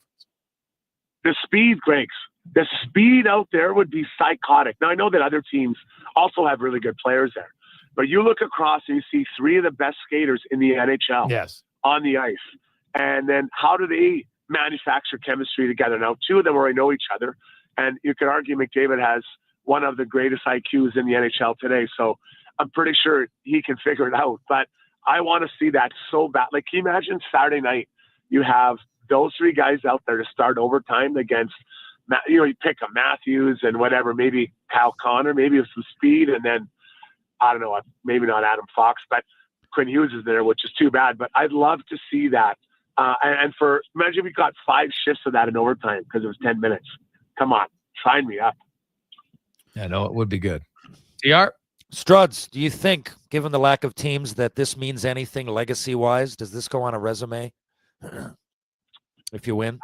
It's definitely below the Stanley Cup and the Olympics, but I'd have it up there beside you know, the World Championships. Yeah, I don't have a ton of stock in that tournament, but I think it's just below those because it's a short tournament. It's a classic Pee Wee hockey tournament. You can't really lose. You got to keep winning. You got to play right away, figure it out. There's no warm-ups, nothing. So I think it's underneath those and quite a ways below them. But still, there's a lot of good players there. There's no other hockey going on. Everyone's watching. So yeah, I'd not have the Russians there. I think changes it a bit because those guys, obviously, you know, you never know what you're going to get from them in a tournament. Struddy, going back to the Oilers quickly, you look at you know, you talked about heaviness you know, on that top line at the Four Nations. I look at the Oilers, just, you know, I watch a lot of their games and there's just not a lot of emotion. All right, Connor McDavid even said, you know, geez, we're kind of a little sloppy. There wasn't a lot of emotion leading up to these games. There was a game earlier where he had to hit a guy because he said there hasn't been much emotion. Like, as you know, there's a third of the season left, and I know Kane's coming in the playoffs, maybe, but they don't have a lot of guys who play with bite. Now, maybe they're all going to suddenly change come playoff time. I'm not holding my breath for that. How vital do you think that is for Stan Bowman to get somebody with a little bit of life and energy and bite to their game? Yeah, I think it's huge. And so for a couple of reasons, I do think this team can play more physical. I think they're managing their physical play. You know, and we'll go right to the top. There's been games where Connor, remember we ran the guy against the wall. Yeah. And he said it just felt like the team needed it. Well, he could be more, he's more physical than he's showing. Same with Darnell, Leon, Ekholm, like go down the line, Bouchard. Those are just the top guys that need to be more physical. But, you know, there's other guys, like they're missing Holloway, although he wasn't playing a ton, Fogle. They need to get more physicality from the group, and I think they will. And I expect that might start ticking up as we come back from this break in whatever it is, 2 weeks. But I've got the guy, and I think this guy's perfect. Now, you maybe can't play too far up your lineup, but I'm looking at a date with Vegas and those massive D-men. And need some heavier, bigger bodies to get through there. Yeah, I'm looking at Jordan Greenway out of Buffalo. This is the guy I picked Henrique a couple years ago. This is the guy I'm champion for now. He's big. He's not very friendly out there. He's going to get to the net. He's going to, you know, you've got to wear down those D over 7 games. Again, I don't see him playing beside Connor McDavid or Leon, but I think he can get enough minutes where he's going to factor into the heavy hockey that is required. Well, I do know that he led their team in penalty kill minutes last year. He's played some. Now he hasn't played. Now I know he's supposed to get back in the lineup here when we come out of the Four Nations break, but he hasn't played since early December. He's a huge body, right? He's like 6'6". He's big. So if he's in, then is Kapanen coming out of your lineup? Probably, because he just brings something different. And you know what? He may not be an every night player. I don't know what, you know, I think that Knobloch does a really good job of figuring out what lines are required early in the series, and he runs with them. So he might start them in series or might not. Then he moves them up or moves them down, and that's for everybody in the lineup. That's why I think we're seeing the four centers at times with the four vets, and we see them not like that, and guys moving around. So I just know if I'm Knobloch, I want that option of pulling that guy off the shelf, that guy being Greenway, and or Kane, and inserting them in a lineup. You know, I'm looking at Vegas. Like, that is a big D, guys. Getting through. Think back a couple of years ago when the Oilers lost to them. What was it, Greg? 4-2, I think they lost. Yep. And one of the big comments that we made was the Oilers were having a tough time penetrating the middle of the ice in Vegas' zone. Well, yeah, they're huge. Those D-men are huge. So you need guys that can drive it off the wall, push D back, push everyone back, and then that opens up a bit more space in that area. TR? I want to know, Struds, you're playing. You got your D partner. Let's just say you're in this tournament, and there's guys like, let's say Crosby, McKinnon, and McDavid are out there all at once. How do you approach that? You can't really focus on one person when you're in your own end. I mean, normally it's a hybrid, but do you play more man on man, or just stay back and be like, okay, let's just take an area here? Like, how do you approach that with your partner? Well, it's crazy because they always talk about playing against the best players. You want to have layers. So when teams play the Oilers, you know, they want someone on him right away before he builds up speed. But if he gets by, the next layer's there, and I'm ready to take on that challenge. And if I get beat, the next layer's there. So I think because everyone is good, you know, you look at these guys are all alpha males for their team and can all score and are really successful players. So you have to just have those layers on the ice. And I think that's why Canada took guys like Parayko, Sanheim, big guys that take up space, get in the way, and they don't allow the other team's top players to find space and or create space because they're just so big. So to answer your question, if I was playing this tournament, I was hoping I'd be a lot faster than I was when I played. But I would definitely be trying to stay up and gap up as much as possible, and hoping my partner and I can both stay up to not allow that speed and that space. Space is a killer for defensemen because it allows those guys to make a lot of plays and find the space they want. Struddy, last one. What were your thoughts on the Super Bowl being a super blowout? Yeah, that was really tough to watch. You know, I was secretly cheering for the Eagles. I wanted the Eagles to win because of Saquon Barkley. You know, and you always want to see a would-be, you know, great team kind of go down. You know, and they're talking about, you know, the Chiefs have been good, but to win 3 in a row had been really something to accomplish. So the underdog, you know, slight underdog beats them. But it was not a fun game to watch. You know, at halftime, you're kind of looking around the room like, okay, I guess we're done. You know, like what are we going to do now? So that was a great game by the Eagles. Their defensive line, and I said it, they're a really good defensive line. I've seen them play the Giants quite a few times. And, you know, not having to blitz one time and getting that kind of pressure on a guy who's quite heady and quite mobile, that was an impressive group. They got that done for the Eagles.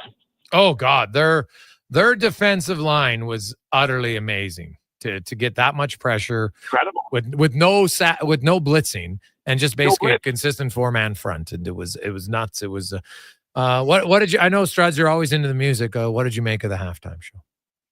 Yeah, you know what? I don't know. I watched it, and, you know, I like some of his songs, and I kind of sing along, and I don't really know what's going on. I never know the symbolism of anything, let's be honest. But I liked it. I thought it was pretty good because I like his music, right? So I'm kind of going for it. So I liked it. I know everyone didn't like it, but I mean, it's a halftime show. They got to try to appeal to different people as they go through. I thought it was fine. The problem was, I think it was a dud game, so he's maybe tasked with lifting up the energy. And I don't know that it was the most energetic halftime show we've seen. And then the game's kind of a dud. So unfortunately for him, he kind of gets labeled with some of the frustration that the fans had of a really, really bad game. The Super Bowl party that you attended, did you bring anything? No, so it's a weird story. I went to a friend. I was out of town. I went to a friend's of a friend's, and I didn't really know the person, so I didn't know what to bring. So I texted, I bring like a shrimp ring or a potted plant or like, and they said, don't bring anything. And one of my friends bought a pretty cheap bottle of wine. And like, it was so embarrassing. They kept making this guy drink it. Cause like, we're not going to drink that. And so they made him drink it as a kind of a punishment. And he was so embarrassed. He's like, I wish I wouldn't have brought anything. So they're all kind of laughing about it. But like, no, we don't want this. You drink it. And so he ended up drinking it. Well, you're better off who brings a cheap bottle of wine? Like, come on now. That's like, yeah. Because I'm sure people now, like, you know what, they might Google it quickly. Hey, what's this bottle of wine? Now, it depends who the hosts are. Like, someone could bring the cheapest bottle of wine to my house because I don't drink wine, so I wouldn't care. And I'm not a wine enough person to know if it's good or bad, but I could see, like, if you got to know your host, if your host is a wine drinker, you can't bring him a cheap bottle of wine. That's just a slap in the face. Well, but the problem is that we didn't really know. None of us really knew the people. It was like it was just someone, so he didn't know what to bring, so he thought it'd be nice. But then, like, not the end friend, but like the guy who was the inviter just started giving it to him. And then the host is like, yeah, you're not drinking it, or we're not drinking it. You have to drink it before you leave. Then it became the big running joke. And he doesn't really like wine either, so he drank it and got a pretty good buzz off it. He was just rattled, so it was really funny. But you know, I'm so glad. I was going to bring a shrimp ring, and you should have seen the food at this place. Like, there were prawns bigger than your calves sitting there. So I'd have been so embarrassed if I had the old Safeway shrimp ring handing that thing out. Oh, that's tough, buddy. Those must be huge friggin' shrimp rings right now because calves are looking good. So I like it. It's nice. Like juice boxes. Mm-hmm. That's all matter, buddy. Can't get a straw on them, that's for sure. Struddy, enjoy the games. Who are you picking? Who's going to be the final? Oh, man. My heart says Canada, US. That's what I want to see. But I feel like, you know what, Sweden would have been probably my head choice. But with Markstrom not in there, I think that affects him. So Canada, USA, both head and heart. Head and heart. All right, buddy. Have a good one. See you guys. There you go. That's Jason Struddy. TR, you're a music guy. What do you think of the halftime show? I'll tell you what I thought of it. This Kendrick Lamar is like critically acclaimed. I didn't think it was a great halftime show. I thought he was doing his thing, but it's like I love Steely Dan. I wouldn't have them up there. John Prine, Leonard Cohen. There are people that are just great musicians that are applauded wherever they go, and like I said, critically acclaimed for good reason. But I just didn't think it was a good fit. You want wardrobe changes. Who was it? Lady Gaga jumping off the ceiling a couple of years. Like, yeah. I think people want to see it. I don't think it was a broad stroke. I think it was very. They had a fine audience there. And again, I wrote them down like King Kunta, DNA, Pride, Humble, Not Like Us. I really like all those songs, and I looked around my playlist. He didn't get to all of them, A, and B, you couldn't even really hear it. It was like mumbling. And again, I love them like I like Steely Dan, and I wouldn't play Pretzel Logic at the Super Bowl, right? I get Paul McCartney. I'm a Beatles fan. Wouldn't get Steely Dan. I get right. Lady Gaga.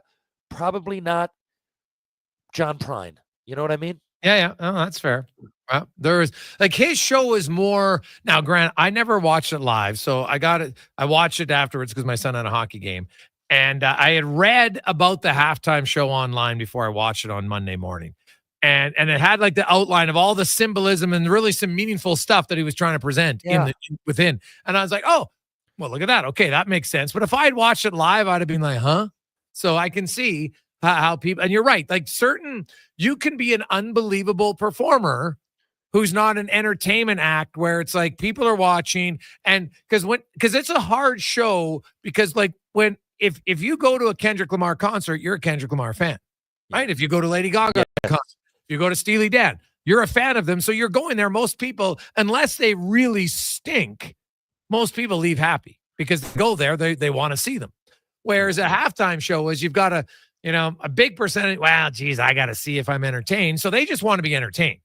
Right. And so the minute the music isn't their genre, you get a lot of old white people. I don't like rap. So, it doesn't matter, what they do. But when you had Snoop Dogg and others, like they put on more of a show than like a musical performance, if that makes any sense. Yeah, it's about, to me, it's about hits entertainment more than it's about the art. Normally, if I'm home here with an album, okay, hit me up. I want to hear this. I want to dissect it. I want to really get into it. I want to absorb it.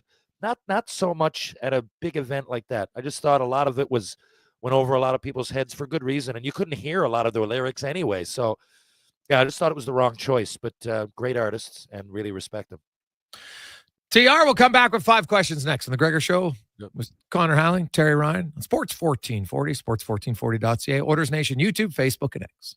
In 1973, deep in the basement of an Edmonton family home, an elite team of specialized forces came together to form Action Electrical. Action Electrical Divisions, assemble. Projects team reporting. Service team reporting. Testing team reporting. Energy team reporting. Supercharged with skills in their electrical fields and grounded by strong family values. Facing an electrical menace? Call on the men and women of Action. Operating throughout Alberta at actionelectrical.net. I'm Ryan Nugent-Hopkins. And I'm Zach Hyman. And when we're not making juicy, sweet passes or having my goals disallowed, we're working for Legacy Heating and Cooling. You know, guys used to call me a plumber. And now they call you an HVAC technician. Nice. Hey, guys, you're not here to install furnaces. You're here to sing the jingle. Oh. Well. Okay. Call Legacy. Call Legacy. No payments and no interest for 1 year from qualified installers. Legacy Heating and Cooling. Roses are red, violets are blue. To heat things up this Valentine's Day, a Papa John's pizza will certainly do. Flowers are nice, but so is a slice of delicious handcrafted pizza made with fresh ingredients. Right now, get a medium 2-topping pizza and your choice of dessert for only $25.99. Order today at papajohns.ca or through the Papa John's app using the promo code LOVEDAY. Better ingredients, better pizza. Better get you some Papa John's. You know, this year I can't decide what to work on for my New Year's resolution. See my confidence, my appearance, or my general happiness. Why not improve all three by finally addressing your hair loss?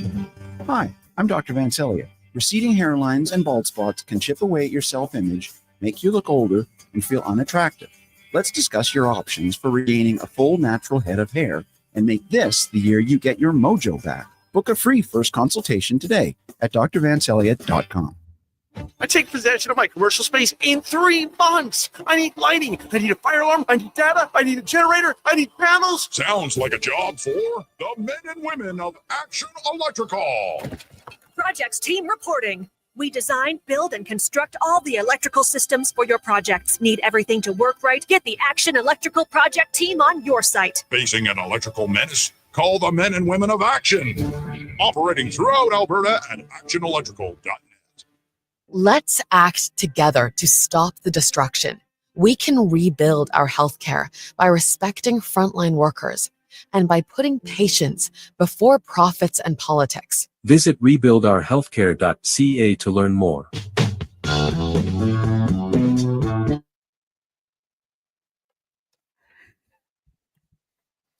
Portions of this hour brought to you by eWell. Get your power play amped up with eWell, supplying the City of Champions in Alberta with quality electrical gear since 1975. eWell.ca is your partner in power. The Jason Gregor Show, the best of Edmonton sports talk and beyond. This is Sports 1440. Presented by PlayAlberta.ca, Alberta's only regulated online gambling website.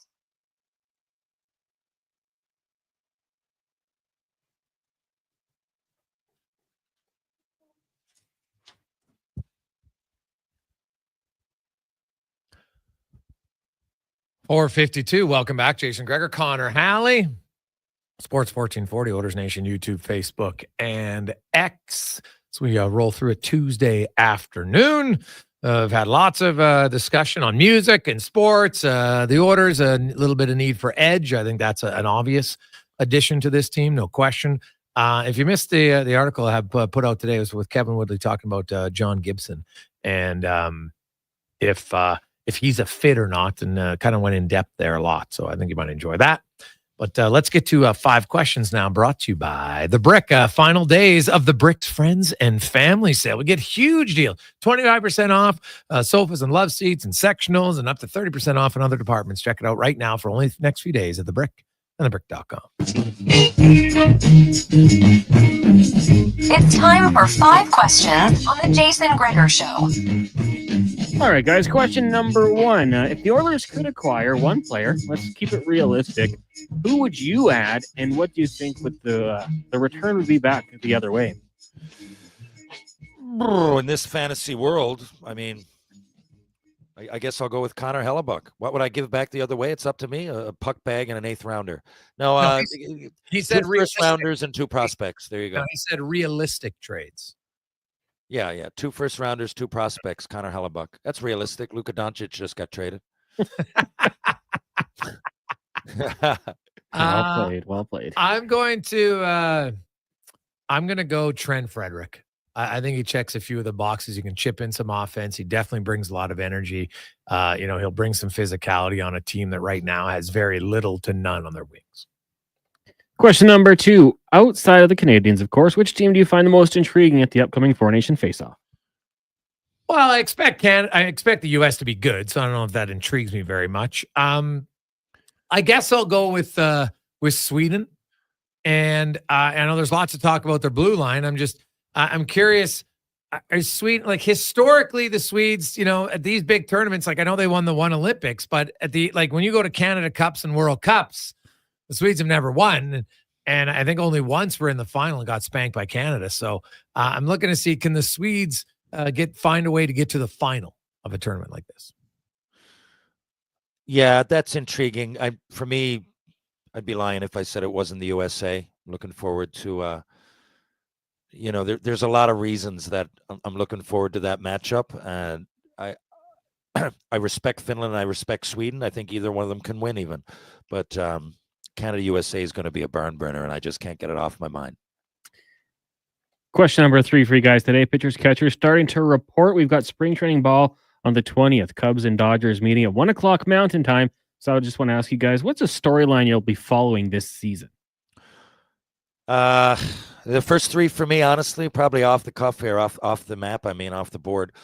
Davis Schneider, I met him about a month ago, and I'm really intrigued by him anyway. He's a prospect. I think he was a 30th rounder around there and came up and made the Jays, and needs to have a little bit better of a year this year. He's very focused, and I was real impressed talking with him. Max Scherzer, who knows what's going to happen? He's lost multiple miles an hour off of his fastball, but it is Max Scherzer, and I want every bit to believe that this guy's going to do something positive, but it seems like a little bit of a distraction. But reason that they got him in, but I really hope that he returns to even somewhat of the old form of Max Scherzer. It'd be nice to see. But my favorite storyline is going to be, I'm going to keep an eye on Tyler Black, Rod Black, the great broadcaster. His son got his first hit, played his first few games in the majors last year, and I want to see how he does being a Canadian. Storylines for me is how long is it going to take for the Jays to wake up and sign Guerrero to a contract? Second of all, will Bergman, who's going to sign Bergman? I think he's a really good player, but he's still unsigned, so that's an intriguing one. And the other one, I guess, would be Ohtani when he pitches. How's it going to look? Excellent. Question number 4. We saw Mavericks fans being escorted out of the game for holding Fire Nico signs. Also, some fans just for mouthing it getting kicked out of the games. Now, they say it's for policy. It's part of their policy conduct. Do you think it's fair that the Mavericks eject them? You're telling me that you can, if I voice the word Fire Nico, that means there's a policy that I'm being disruptive? Every fan should do it. Honestly, every fan should do it. Yeah. Right? They should all get a sign. Like, there's power in numbers. I'll get a sign. Right? Like, but I read the story in the article. It seems this organization is doing everything in their power to try to get it so the fans don't want a team anymore, so she can move the team to Vegas, which is, if that's actually turns out to be true, it's utterly disgusting.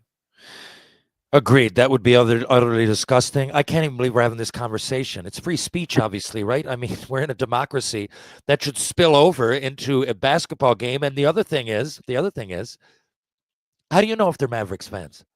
Well, I can't. What do you mean? If I can't say Fire Nico, maybe I'm a fan of the other team. You know, who knows? Now what are we going to do? Are we going to get in here and wait? If you're a Mavericks fan, then you're kicked out. If not, okay, fair enough. And now all of a sudden, how are we going to judge this? This is very loose. Kick everybody out that cheers against your owner or your GM or your team or your coach or whoever. I just don't understand. It's not logical to me. I'm trying to. It's not logical to me. That's pouting. It makes you look absolutely worse. And if I was one of those fans, 100%, whether I was big time or not, I would bring a sign. And that might be the very least of their worries. Fire Nico. Final question for you guys today. It is National Make a Friend Day. I want to take out work friends. When was the last time you made a new friend? Because for me, it's been a long time. Here it is. A new friend. Nala, I got her at the SPCA last week. She's 6 months old. Say hi, Nala. Oh, yeah. Yeah, that's it. Another kitty I had passed away. All right. We went out and we couldn't pass her up. She was Whoa, the big cat that was walking on the couch all the time? That's Princess. Princess okay. is still alive. I had Oreo. Oreo was a little long in the tooth and passed. And look, I don't. My plan wasn't just to go and replace immediately, but my daughter and I went out. It's the SPCA. You go in there and sometimes it tugs at the heartstrings. Actual humans. Katie Vincent, the canoe gold medal canoeist for Canada, met her at the same event David Schneider was at. Sports Spectacular, raised money for Special Olympics in St. Thomas, Ontario. She's real intriguing. She was on my podcast last week, Tales with TR, or this week, and just every single question I learned something, and I'm sure we'll keep in contact. She seemed like a great person. Well, a lot of hockey coaches I coach with, so that would be kind of, you're kind of forced into it in a way, but it works out to be quite well. So fun guys. And had some new neighbors move in across the street last year, Cons, and they're great. So that would be that. Neighbors would be a good one. Yeah, that's a good way to do it. Mm-hmm. It's easy. But yeah, I can see it, like, when you go, and so like when I was young, I met a few buddies, like friend of a friend, but yeah, if you don't socialize as much, it's different ways that you go out, right? That's just how it is. So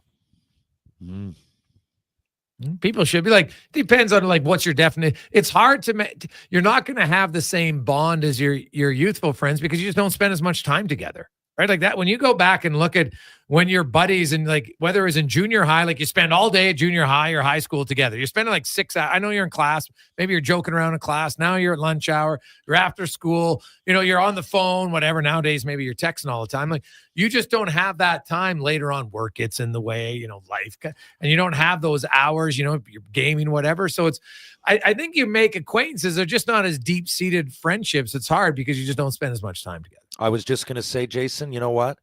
Playing hockey all that time, even senior hockey, I really noticed that lately, that I would, because you meet people that automatically you spend time around, you're in the room, you're sacrificing for a goal. So it's easy to meet people that way. And afterwards you're like, geez, if I don't spend all that time at something, it's kind of hard to meet people that are real close. I mean, acquaintances, yes, but friends.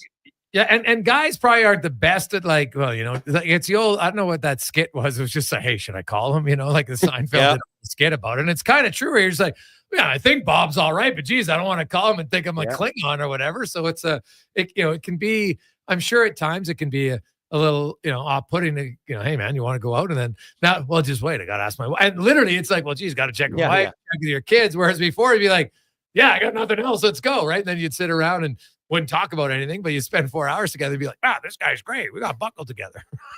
So it's just a little bit different. So it is a good question though. So I wonder if, like, how do you, and there was even, I read an article the other day about if you want to, instill like, a good deep-seated friendship, it's usually because at some point, your friend showed some vulnerability because maybe their girlfriend in grade 9 or 11 or 12 dumped them, and you had to talk them down and talk to them about it. And that strengthens your bond. And so now if you just, you meet somebody, hey, what do you do? What do you do? Great. But you don't really get into anything deep. It's hard to feel like you've got a good connection. Oh yeah, man. I agree. Right. It's true. So there you go. TR and I became friends. We didn't really know each other until we sat on the bus one time at the Scotiabank Pro and spent about an hour and a half chatting with each other. That's when we started to be friends. That's it. Always up for making new friends, boys. It's been great today. And by the way, I want to clear up. I have every bit of confidence in Stuart Skinner, but you're asking me to take Hellebuck. Of course I would, but I do. I think they can get it done, and I have every bit of confidence in Stuart Skinner. Well, we will have a game to talk about when we chat next, TR, so that'll be fun. So Canada, Sweden tomorrow night should be good. Have a good one. Sounds good. Thank you, Connor. Thank you, Jason. Thank you, Edmonton. I'll see you guys again soon.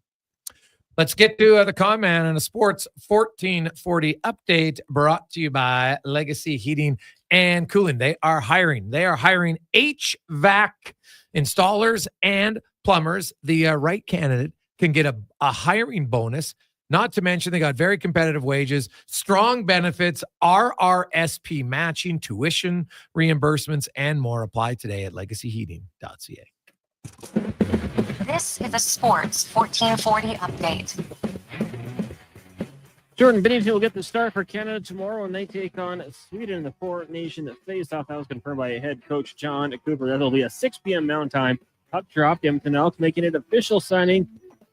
For announcing the signings, the defensive backs Royce Mechie and Kobe Williams, linebacker Emmanuel Rugamba, offensive lineman Gregor McKellar, and wider receivers Tyson Middlemost and Keon Julian Grant. Expect more official announcement as players pass their physical in the upcoming days. In the AJ, you got the Bobcats in Canmore, while Drumheller will host Fort Mac. Both games start at 7. Getting going shortly, Minnesota takes on Toronto in the PWHL. In the association, the Toronto Raptors announcing the signing of newly acquired forward Brandon Ingram to a 3-year contract worth $120 million. They'll take on the Philadelphia 76ers shortly at 5:30. The Knicks in Indiana. At 6, the Bulls up against the Pistons, and at 8 o'clock, Suns hosting the Grizzlies. And some news from the NFL as former Eagles offensive coordinator Kellen Moore agreeing to become the new head coach of the New Orleans Saints.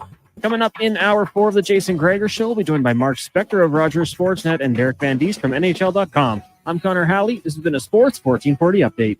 Sports 1440 in West Edmonton Mall and Wetaskiwin. CKJR is a Stingray radio station. Download the free radio player app and listen wherever you go. Introducing the new McSpicy from McDonald's. It looks like a regular chicken sandwich, but it's actually a spicy chicken sandwich. McSpicy. Consider yourself warned. Limited time only. Participate in McDonald's in Canada. Is it Riverside Motorsports? No. It's Riverside Motorsports. Over 55 years in business, and people still get it wrong. Guess it's time to get it right. Riverside Motorsports. What you do for fun is our business. Shop like an insider with the Bricks Friends and Family Sale. Save up to 25% off sofas, love seats, matching chairs, and sectionals. When you buy more, you save more. Up to an extra $1,000 off select major kitchen appliances. Plus, save up to 20% off bedroom and dining furniture. Save up to $600 off big screen TVs and up to 25% off TV stands, fireplaces, and wall units. Sleep better with mattresses up to 40% off. Some exclusions apply. See in store for details. The Brick, saving you more. New Edge Construction wants you. We are hiring for several positions. Join a leading civil construction group in the Edmonton region. A strong team, competitive wages, retention bonuses, and current model equipment are what awaits you at New Edge. Go to newedgeconstruction.com. That's NUEDGE construction.com. Join a leading civil construction group in the Edmonton region. Start your career now. Go to newedgeconstruction.com. From the casinos of Vegas to the bingo halls of Leduc, everybody wants a piece of Lady Luck. And what thanks do I get? It's like I don't even exist. There's no such thing as luck. If you gamble, use your game sense. Visit GameSenseAB.ca. Roses are red, violets are blue. To heat things up this Valentine's Day, a Papa John's pizza will certainly do. Flowers are nice, but so is a slice of delicious handcrafted pizza made with fresh ingredients. Right now, get a medium 2-topping pizza and your choice of dessert for only $25.99. Order today at papajohns.ca or through the Papa John's app using the promo code LOVEDAY. Better ingredients, better pizza. Better get you some Papa John's.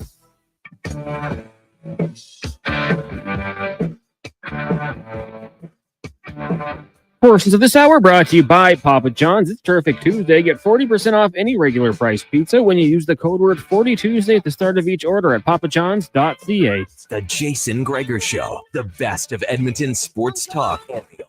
This is Sports 1440. Presented by PlayAlberta.ca, Alberta's only regulated online gambling website.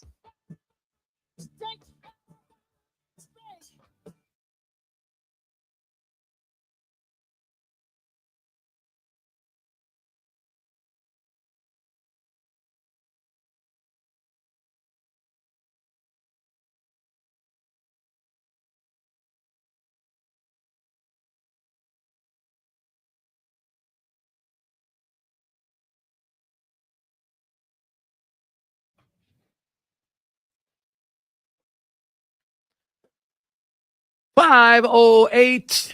Jason Gregor, Connor Halley, Sports 1440, Oilers Nation, YouTube, Facebook, and X. Hope you are having an awesome day. Big plans for the evening, whatever it is. Taco Tuesday. Also 40% off pizza at Papa John's. Use the code. It's never a bad thing.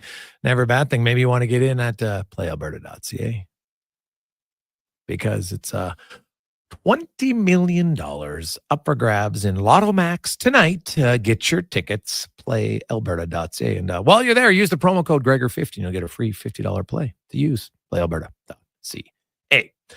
Oilers off. They actually will be off until next Tuesday at 2 p.m. when they practice again. Then they'll practice Wednesday. Then they'll fly Thursday to Philly, practice in Philly, fly Thursday, practice Friday in Philly, and then they play Philly and Washington at the start of a 5-game road trip, which is pretty tough road trip, actually. Washington, Philly, Tampa, Florida, Carolina. 4 out of 5 playoff teams, so it'll be a good test for the Oilers. I think they'll have to be a little bit sharper than they were heading in to the Four Nations break. When they come out of it, McDavid, as well as Ekholm and Arvidsson, the 3 players who are playing in the Four Nations. And I wrote the article yesterday about Arvidsson, and we talked about it on the show. Maybe some Swedish meatballs with his teammates or something get him going, because when you actually break down everything, when you look at offensive numbers, considering he's never played with McDavid or Draisaitl before, and right now this season is like the 8th low out of his 10 years. This ranks 8th in goals per 60. He ranks 7th in assists per 60. He's dead last in hits per 60, dead last in takeaways per 60, dead in the worst in giveaways. He's had the most giveaways by he used to average, his second worst season was 2.9. He's at 3.9 per 60. It's a brutal overall season so far for Arvidsson if you compare to his previous stops. So he needs to get going. So who knows? Maybe hanging around with the Swedish buddies, they have some success. Maybe he has some. That'll give him a boost, because he desperately needs to be better than he was through the first 40 games for him and the 55 games for the Oilers. Let's welcome in Mark Spector from Rogers Sportsnet. The Spec Report brought to you by GS Construction, where if you don't know what they do, they are the underground infrastructure specialists, whether it's in your community to get your water running to your house, whether it's on the freeways to get all the infrastructure so you can drive quicker. Well, that's what they do at GS Construction. Mark Spector joins us. Spec, how you doing? Oh, pretty good. It's interesting stuff on Arvidsson. Yeah, I don't know if you read the article yesterday, but it was the season has not been good for Victor Arvidsson. It really, when you think about the things that he was going to bring to the team, he's not a big physical player, but he's a little bit of an agitator. But he's the least physical he's ever been. He's had the most giveaways he's ever had. He's had the fewest takeaways he's ever had. His point per, and by the way, he's played the majority of his time with Draisaitl, who's the best player in the league, for God's sakes, and he barely is doing anything. When you dig into those numbers, it's been a brutal 40 games for Arvidsson. Yeah, I read the piece, and I haven't liked his, everything I expected out of Arvidsson, we haven't seen, and those numbers absolutely back it up, particularly the takeaways, right? This is a guy that goes in the corner without the puck and comes out of the corner with the puck. He's made a career of doing that. I've loved the player when he was in Nashville. I loved him when he was in LA. And I thought, this is the kind of there's a lot of grit. There's a lot of physicality. There's a smaller version of Zach Hyman maybe on this player. And when you look at those statistics, it just backs up the eye test that, the majority of what we wanted to see has not been there. This player is at the end of his, I hope he had a bad half year and he finds his game again. Because if he doesn't find his game at his age, he's never finding it. This would go down as a player that got paid for something he did somewhere else a few years ago. And this Jeff Jackson have to wear it. Because right now, he's got Jeff Skinner, who's been in the press box in the 4th line. And we're hoping maybe he's finding it here. And he signed Arvidsson, who has been very, very pedestrian. And we're hoping he finds it too. Yeah, it's I look at Arvidsson, and you there's glimpses where you think, okay, but it can't be glimpses. You especially especially when you're playing in the top 6. There's got to be more from him. And you know what? This tournament spec, maybe, just you get around the guys. It's like playoffs a little bit. The intensity ratchets up, and maybe that's going to allow him to be okay. Now I got my game again. We'll see. At least that's what the Oilers are hoping. But because you know what? Outside of Zach Hyman, they're top 6 guys. Like Nugent Hopkins, I've said it for years, not a great productive top 6 player. He at least has 15 goals. He's finding ways to score. Other ways he does. He only has 7 5-on-5, and I don't expect him to score a ton 5-on-5 because he never really has. But even him, obviously, you'd like a little bit more from him. But he is on your penalty kill, and he's finding ways to chip in elsewhere. But Arvidsson's just not doing anything.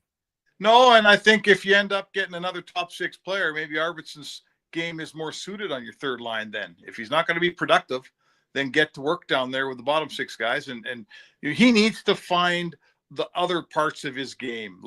To me, he's that guy who plays a certain way. What did Todd McCollum used to talk about? Guys who played inside your equipment. Remember that line Todd McCollum used to always say? And that's who Arvidsson was. Small, but a guy, like I say, who'd go in the corner and take a puck away from a much bigger man and then do something smart with it. He's been a power play player his whole life. So, he knows he has known how to score. But to me, until I see the industrious puck stealing, puck protecting player, the offense is never going to come, because it always came off of that game. And we're not even seeing the foundation of his game enough. Forget the fruition of his game, the puck going in the net. That's never going to happen until he finds the first part. Yeah, that's fair. Spec, also, I had Kevin Woodley on after you. I don't know if you heard it yesterday or not. And then I wrote about it today, about John Gibson and the stylistic fit. And, he looked at a lot of the stats and he said, you can't just say, okay, goalie over here has a .920 save percentage on team A. So if he goes on team B, it's just going to be the same. There's so much about environment and everything else. And he talked about crease line goals, and he talked about the weaknesses of Gibson's game. And if you just took him and said, put him in Edmonton, which I know it's not that easy, but 19 more goals he would give up in those situations. He did say off the rush he's better, but Skinner's numbers have actually improved. So would it make up the 19 goals? He wasn't sure. But, so it didn't come off as a glowing, this is a no-brainer. And that's kind of what I've been saying. The goaltending position is so unpredictable.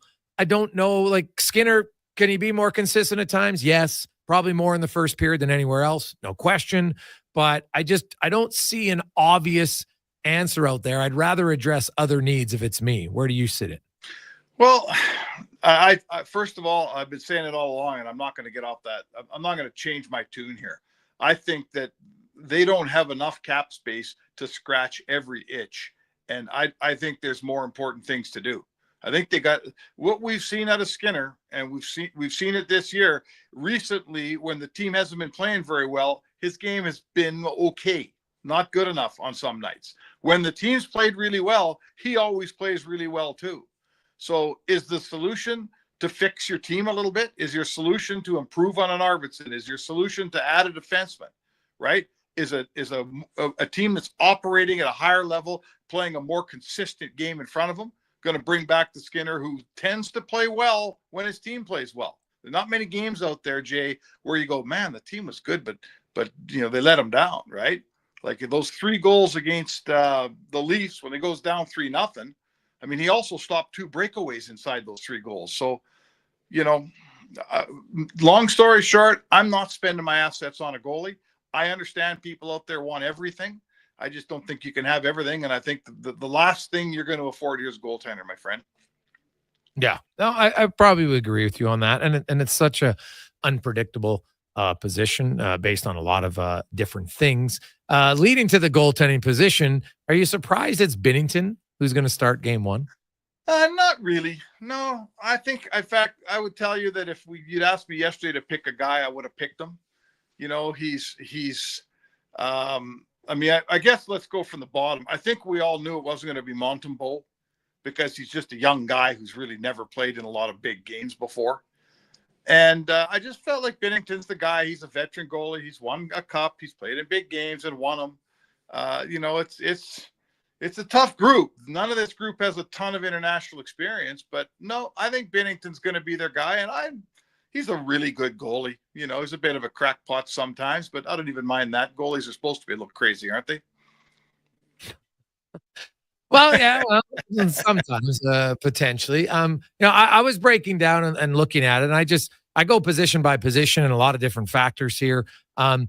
Canada's a much faster forward group than the U.S., despite some people saying, "Oh, the U.S. is faster because they're younger." I'm like, what are you talking about? Like, it makes no sense to me. Like, I really look at this tournament as Canada's to lose. When I look up and down the line of all these teams, and you know what, if that doesn't guarantee they'll win, I just think it's theirs to lose. Yeah, I think in any of these best on best, I'm still personally at the point where it's Canada's to lose.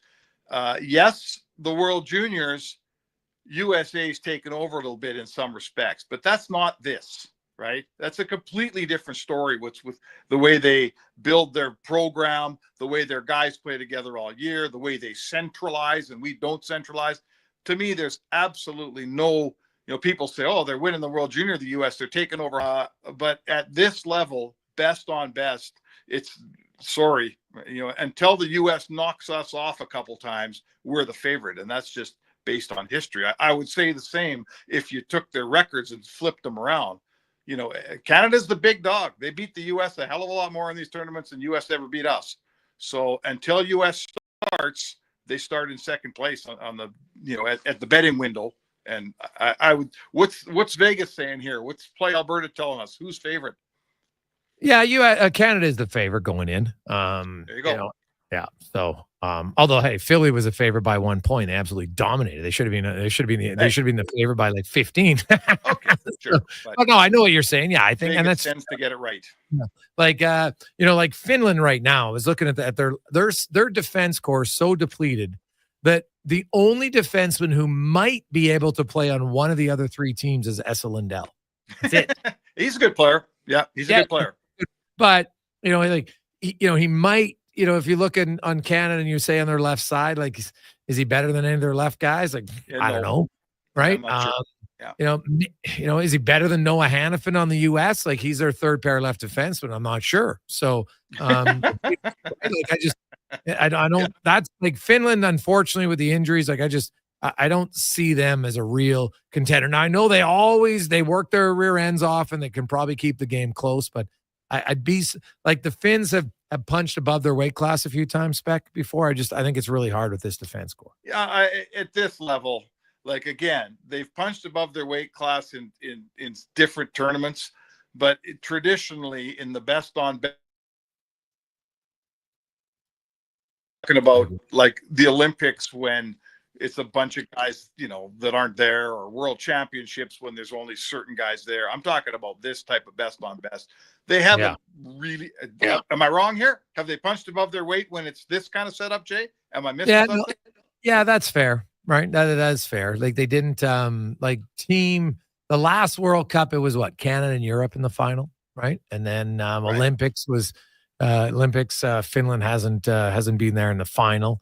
I think they get more bronze medals maybe. So listen, the Finns are different because the Finns play like they grow up playing a certain style, and somehow they're not a big nation.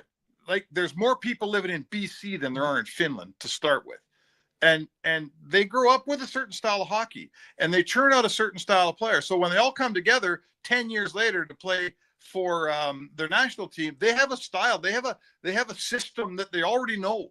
Like they have a head start on Canadians when it comes to system play. But in the end, talent wins. And sorry, we just got way more talent, and that's just a fact. Yeah, no, it's very true. Spec, the Elks did make some announcements. They're going to have a big press conference tomorrow morning, unveiling all of their new bodies here that that they signed with. And you look at on the D line, on the offensive line, linebackers, secondary, they've really revamped the defense on paper. And safeties, 3 secondary guys. Now they have their 2 linebackers, their main guys back from last year. Obviously, you bring in Serezna and 2 other guys on the D line. I'm really interested to see how much of it. What's a realistic number for the Elks when you consider they got their quarterback from last year, but it's going to be a new offense, a new coach, everything. They hope a new culture. Like, is 9-8 a good season, or do the Elks have to be 10-7? I mean, gosh, I'm not going to lie to people and say that I know how good each of these players is, Ed, sign it. I'm a kind of in Ed Hervey I trust guy, right? I love the fact that he's concentrated on his defense, because for me in football, you know, you can have a good you can have a decent defense and not win some nights, but I'll tell you right now, if you can't hang on to a game, if you don't have a strong defensive game, defense wins championships is what I'm trying to say, right? You're only going so far with a strong defense, and you're only going so far without being able to dominate at the line of scrimmage. I like that he's added Serezna and a couple of D linemen. I like that he's added some talent on his offensive line. As just my looking at football from afar, I would rather see a guy start building his team on the lines and in his defense and his linebackers than going out and getting a bunch of fancy receivers and quarterbacks and running backs that are sexy. I want the gut. This team needs some blood and guts, and that's what Ed's doing. I think Ed's doing it the right way. So I won't tell you, again, I'm not here to tell you that I know each of these players and here's what this guy does and here's what that guy does. But as an overall concept, Ed knows what he's doing here. He's building a team the right way. So what are we back to? Do you need 10 wins? Why can't this team win 10 wins or get 10 wins next year? It's the CFL. I think you can turn it around fairly quickly. Why can't they do it, Jay? Well, yeah, it's a little bit easier in that league for sure, especially, you know, Calgary's in a transition period. And so, you know, it helps when you have the quarterback. And I think it helps when you have belief in your quarterback and you're going to give him all the tools to succeed. Yep. You know, I think Trey Ford, I'm pretty high on Trey Ford myself. And so, you know, I think the Elks can get 10 wins. And if you get 10 wins, you're going to make the playoffs. So to me, that's you know, anything beyond that, if they win a few playoff games, that's a big bonus. But it's never as easy to do. Like the Elks have been bad for a few years now. Now they showed some signs of improvement. They got some other players, right? They had some young guys on defense that should be better this year. But you know, Mark Killam, I think, will come in and right from day one. I think there's going to be more continuity around the organization. That's going to help. And these are, by all accounts, like I know Ed, you know Ed real well. Ed's a quality guy. I like Ed Hervey. I know Chris Morris. I've known Chris Morris for 25 years. I'm not saying we're drinking beers together every weekend, but I've known him since he played. And he's always been a quality, stand-up, smart, respected guy. He's a real genuine person. And everyone tells me the same thing about Mark Killam. So to me, you know, we go back to the old leadership they had around there, and I don't even need to name names here. They didn't have that before. They didn't have quality of person in every position the way they do now. That's how you build. So the building blocks, the foundations are really, really strong here at the Elks team. And for me, that's how you start to build an organization. Their cornerstones are excellent. And from here, it's a strong base to build on, Jay. I can't see how these guys don't find a measure of success right away and the ultimate success within a few years. Spec, we will chat with you tomorrow. Thanks, Jay. Sweden, Canada. Should be fun. That's the Spec Report brought to you by GS. I'm pumped. Construction, quick break. When we return, we'll continue hockey. We got a lot of texts coming in, 833-401-1440. We're talking about, you know, trade options. Some of you still think it's the goaltender. We'll get into that discussion and more on the Gregor Show presented by PlayAlberta.ca. Hockey is back, and Play Alberta, Alberta's #1 sportsbook and official partner of the Edmonton Oilers, has you covered with bigger offers, boosted odds, live betting, player props, and more. New to Play Alberta, new players now receive $200 in free bets just for signing up. You already play? Get a $10 free bet for every $100 you bet every week all season long. Visit playalberta.ca and make your picks today. Bonus terms and conditions apply.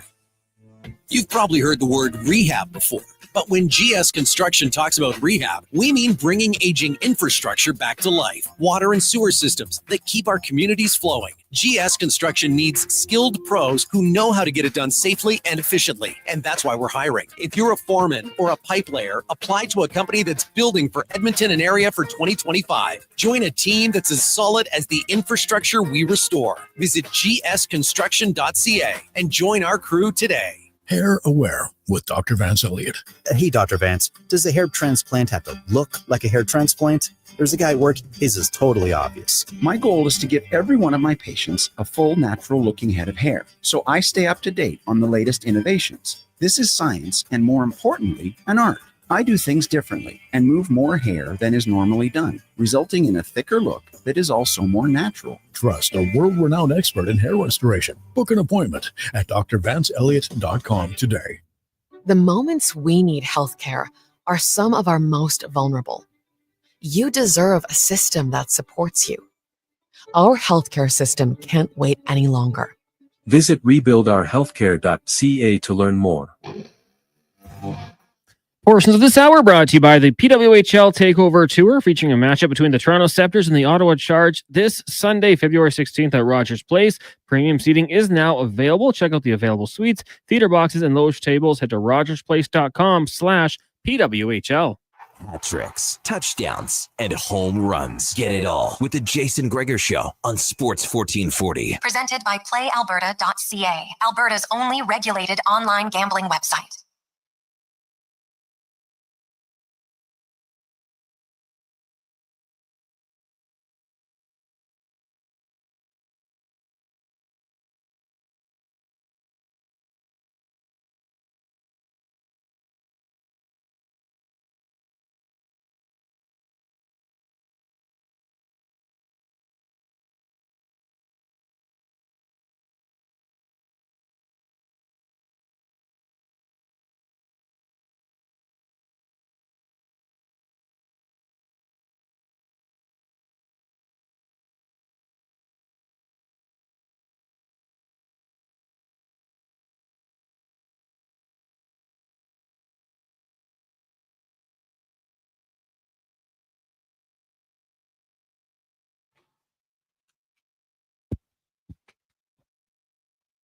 .530, Jason Gregor, Connor Halley, Sports 1440, Oilers Nation, YouTube, Facebook, and X. Hope you're having a lovely Tuesday afternoon.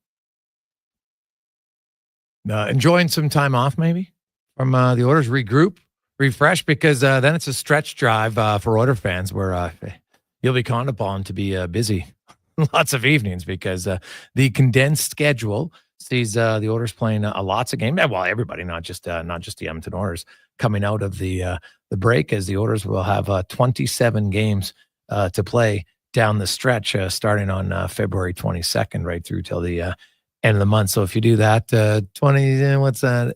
738, and it's basically a game every second day, right? I think that's they play 27 games in the final 54 or 55 days of the regular season. So you will be busy if you like to schedule a life around the order game. So there you have it. Now let's get to the oil report, brought to you by Volvo Cars Edmonton, where you stop in right now and you can get a lease of 1.49% and save $4,500 on an XC90 plug-in hybrid at Canada's #1 dealer, Volvo dealer in sales, Volvo Cars Edmonton.com, as Derek Van Diest joins us. DVD, we got a lot of texts, people wondering, like, if I had to give you the #1 most pressing need for Stan Bowman to address before the trade deadline, what would your pick be? Oh, that's a good one. Pressing need. I know there's been a lot of clamoring for a goaltender. I agree with Mark Spector. I don't think the Oilers are in that market right now. I do think you can never have enough defensemen. I think you can bring in another. Depends how John Klingberg is, like how he kind of pans out. I think this is a guy that they thought could kind of help them out. But I think they need another defensive defenseman, another Matthias Ekholm type, a guy that stays home, is big, strong, physical.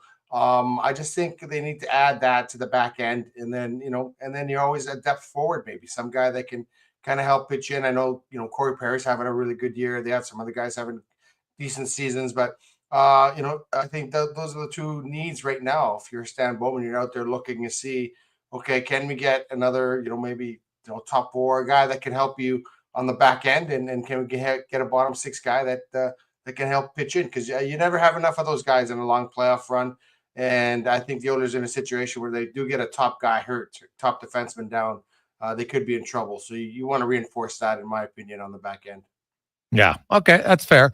That's another position. Like Connor Murphy's a name out of Chicago. And I've said this, if you can convince the Hawks to retain salary like they did on the McCabe deal, Connor Murphy at $2.05 million is a really good contract for this year and next year. And so if they're willing to do that, then sign me up. I think that would be an obvious one. It gives you depth. You know what? And then, hey, if you got guys battling for ice time, fantastic. And away you go. Now, the interesting side note to that, I have to check, and I think he's played enough, but I know that Emberson, I think he had to play, I got to look up how many games he's played now. He has played, he's over because he's reached the threshold. Otherwise, he would have been a Group 6 free agent, but now he's played enough, so he would be an RFA. So if they add another defenseman and he's out of the lineup some nights, then they wouldn't lose him automatically for next season. Moving to the Four Nations DVD, are you excited about it? Are you kind of on the fence? Where do you come out on Four Nations? No, I'm excited. I think it's been a while since we've seen, best on best type format. And I think just watching those guys, Canada practice in those jerseys and watching the line rushers and seeing them, I think that people, I think going into the tournament, they weren't sure what to expect, what it's going to be like. Yeah, this kind of a showcase tournament here, kind of a prelude to the Olympics next season. But once those jerseys come on, like that's exciting. Like once the U.S. jersey, the Canada jersey, Finland, Sweden, once those guys practice in those jerseys, I think once the puck drops, people are going to get really, really into this tournament. And it's always the same way. You look at the past World Cups, you look at the past Canada Cups, and you're like, well, I don't know if I'm going to be that interested. And then once the puck drops, everyone's all in. So I think it's going to be the same way this tournament. Just watching Sidney Crosby and Connor McDavid on the same team, I was hoping they play on the same line. Maybe they will. They'll probably be on the top power play unit together. But just looking at those line combinations and looking at those guys playing together. I'm glad Drew Doughty got back and is in time, and they picked him to be go on the blue line there. He's obviously deserved it. You look at this Canada team, and it's exciting. It's exciting to see what they can do. It's exciting to see the best players of their nations on the ice again for the first time since 2016. So it's been a long time for a generation that has never seen this, has never seen the best players play against each other. So I know my 10-year-old nephew is pretty excited. I got him a Team Canada cap, so he's pretty excited. He's looking forward to it. So I know there's a lot of kids in that age. I'm assuming your son is the same way. They're looking forward to this tournament because they've never seen it. Oh, 100%. Yeah. And, I was trying to explain to my son, at different times, because, he understood, well, how come certain teams are in and certain others? And I explained to him the Russian thing, and then explained him, Slovakia and Czechia. They don't have enough NHL defensemen, right? Because this isn't an NHL tournament. It's not like you shut down. It's not like soccer where, they shut down certain leagues because they have tournaments going on and stuff like that. That's not where they're at. And I'm not sure hockey's ever going to be in a position to do that because the NHL wants to get all the revenue from it. Now, maybe if you elected to do it where those other leagues shut down and Germany and them could get enough players, and it would kind of be like their Olympics and away it go. But I'm guessing we won't see something like this again until 2028, I would assume. No, yeah, I would assume so. And it'll be interesting to see how it kind of goes. And what I find interesting about this is when we were growing up watching Canada Cups and things like that, they were always happening in September before the tournament started. So guys would come in and they would kind of, just try and get into shape, and this tournament kind of helped them get into shape. And then, we had those great tournaments. This reminds me a lot of the 2022 World Cup that I attended in Qatar. The guys are in mid-season form. Like, you're not going to find them better. They're right in mid-season form. They're going to come in here. This tournament's going to be played at 100 miles an hour. Guys are all going to be in great shape, fit, going. And I think there's going to be a noticeable difference in the way when the pucks drop, the speed of the games right away. And I think sometimes in Canada Cups, it kind of takes a while to get into it. You look at the World Championships; those are at the end of the season. A lot of guys are tired. They're not in their wheelhouse right now. And I think right now these guys are in mid-season form. You take this tournament, you plop it right in the middle of the season, kind of like they did with soccer. And it was very noticeable in Qatar when these guys were all in fantastic shape. They're in mid-season form, and then that really showed in the quality of the games. And I think that's going to happen here. I think you're going to see the quality of the game just be at a high level because all these guys are coming in here having played half the year already and being in great shape and just being sharp. And I think that's the big thing. Derek Van Diest joins us, Sports 1440, Oilers Nation, YouTube, Facebook, and X. DVD, going back to the Oilers, and do you like Do you think that the Henrique, Nugent Hopkins, Draisaitl, McDavid 4 centers is the path they're going to take, or is this just Knobloch experimenting and ultimately they'll go out and get a 4th line center and move Nugent Hopkins back to the win? Yeah, I think they will. I think, Nugent Hopkins has played more wing than center in the last few years, and he's obviously a top 6 guy, viable option there on any line. And I think that's where he's most successful. I think he's more successful on the wing. He's a guy that can be a checking center for you. He came in obviously playing center, but I think to me, if you bring in a really good 4th line guy, you can move Henrique up to the 3rd line, and then you can kind of move Nugent Hopkins around in that top 6, because I think guys like playing with him. They like being, he's a good option for the top line, the 2nd line. And I think that's where he's most comfortable now, because he hasn't played center in not in a long time, but he's played mostly the wing for the last couple of years, especially under Knobloch. So I think they're looking at that. They're looking at whether they have to go out and get another 4th line center. Obviously, Derek Ryan didn't work out, so he's no longer around. So they may need another guy to come in here and bump some people up. But yeah, I think that's one of the options they're looking for, bringing a 4th line guy that can win some faceoffs for you, be good in the circle, be good, penalty killing and things like that. And I think that's kind of an option for them. But I prefer to see Nugent Hopkins on the wing on the 1st or 2nd line. I think that's where he's most effective. Yeah. It is interesting to kind of pick and look at what Stan Bowman might do. I think it's obvious he has to do a few things. Like, for me, the lack of physicality and just, energy of a timely hit from the wingers on this team, because wingers on both teams are more physical for the most part. There's the odd exception around the league, JT Miller and a few others, but for the most part, those are the guys who are a little bit more physical for your team. And they got none. Right, like Corey Perry plays a gritty game, but he doesn't skate well enough, doesn't hit a lot of people, but he's in the battle all the time. So I'll kind of exclude him, right? Podkolzin's been all right in that regard, but man, to me right now, Edmonton's got too many of the same type of winger, and I think that's where they need a little diversity.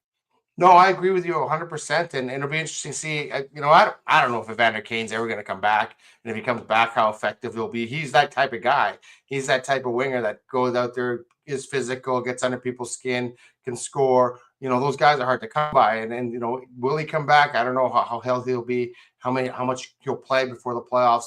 So yeah, so that's something that maybe you got to look if you're Stan Bowman. And I think Stan Bowman was given, this is it. This is your window here. Like, for Stan Bowman, this is your window of championship window. You're going to have Draisaitl for another 8 years, probably have McDavid for another 8 years. You got to build around these guys, and you got to win not just one Stanley Cup, but I think they're looking at, they want to come in here and win multiple Stanley Cups. They want him to do here what he did in Chicago. So that's going to be interesting to see. Obviously, the salary cap's going to go up. That kind of frees them up a little bit. That's going to help out the Edmonton Oilers, but they're in their window right now, and they want to do everything they can to win now. And I think that's something. So Stan Bowman, I don't see him standing pat at the blue line. At the deadline at all. I think he's going to come in, make some moves, be aggressive, and do the things that Ken Holland did at the deadline. He brought in some pieces. They didn't always work, but he did go out and bring in some pieces, going for it here. And I think that I expect him to do the exact same thing. DVD, do you think Noah Philp gets another look? I think he might. Get another look late. I think they kind of liked what they saw in him, and it was kind of came up here and say, okay. And I think it was a kind of an audition to see whether or not he could fill that role instead of going out and making a trade, whether he's ready to fill that role. It's a tough position for him to be put in. He hasn't played hockey in a long, long time. He's doing well in the American Hockey League, but to come in, just jump in and do what they expect him to do. It's a tough situation for him. I thought he did really well when he was up here. But I think he's still a little green. I think he still needs some more seasoning. And I think if you're going to go out there and you're going to go for a cup run, I think you need someone a bit more experienced. And I think that, he could come up here as a guy that can maybe help some depth, be a depth guy for you. But I really do think that this segment here was kind of like a trial. Let's see what we have in this guy. Let's really get a good look at him. And I think whatever decision they've made, they'll go from there. Whether they think he's ready, I'm not sure that he is ready. I think he still needs some more seasoning. So yeah, he may get another look late in the season, depending on how injuries go. But I think the time that he came up here this time around was his addition, was his chance to showcase what he can and can't do at this level. DVD, great stuff, buddy. Enjoy the games tomorrow. We'll talk to you next week. Sounds good. Thanks for having me on. There you go. That's Derek Van Diest from NHL.com. Covers the Oilers as well as other teams in Western Canada, the Jets, Canucks, and Flames as well. We'll come back, wrap things up. We got lots of text, but interesting responses, very across the board on what you think is. You get one pick, only one. What would be the one area you would address? 833-401-1440. Introducing the new McSpicy from McDonald's. It looks like a regular chicken sandwich, but it's actually a spicy chicken sandwich. McSpicy. Consider yourself warned. Limited time only.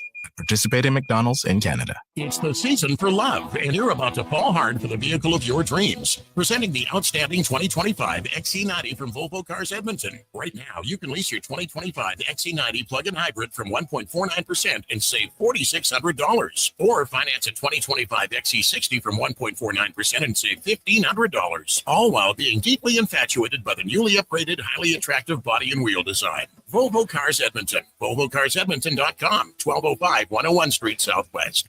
Shop like an insider with the Bricks Friends and Family Sale. Save up to 25% off sofas, love seats, matching chairs, and sectionals. When you buy more, you save more. Up to an extra $1,000 off select major kitchen appliances. Plus, save up to 20% off bedroom and dining furniture. Save up to $600 off big screen TVs. And up to 25% off TV stands, fireplaces, and wall units. Sleep better with mattresses up to 40% off. Some exclusions apply. See in store for details. The Brick, saving you more. Go green with a 2025 Mitsubishi Outlander PHEV at Cross Mitsubishi. Lease for $369 a month with $49.99 due at signing. Enjoy 0% financing for 36 months, plus a $1,000 trade rebate and $500 loyalty rebate. Equipped with a 10-year, 160,000-kilometer warranty. Offer ends February 28th. See Cross Mitsubishi, 9605 34th Avenue, or visit crossmitsubishi.ca. Cross Mitsubishi, drive your ambition.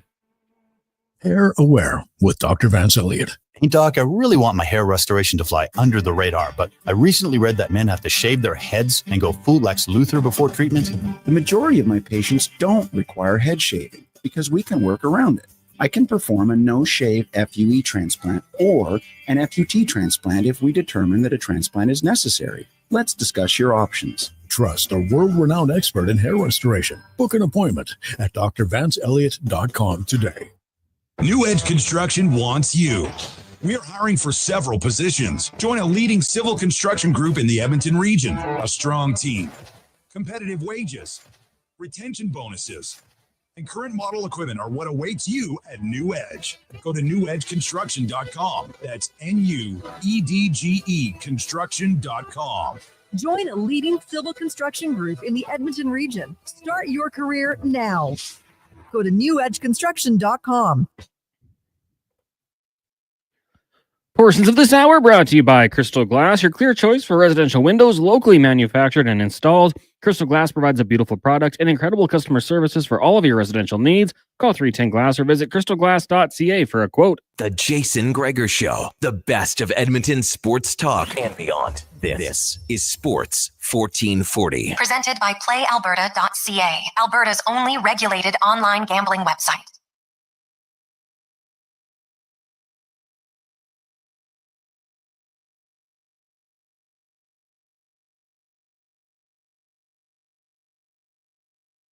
Connor Halley rolling through. Cons, what would you say? What is your one choice area of need to upgrade?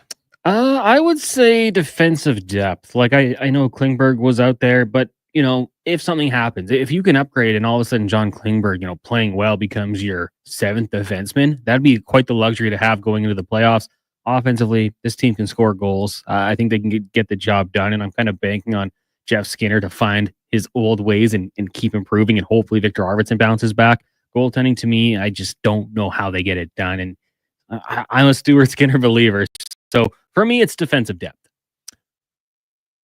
For me, it's I'm going to say top six winger. You got Leon Draisaitl having the best. He's played unreal.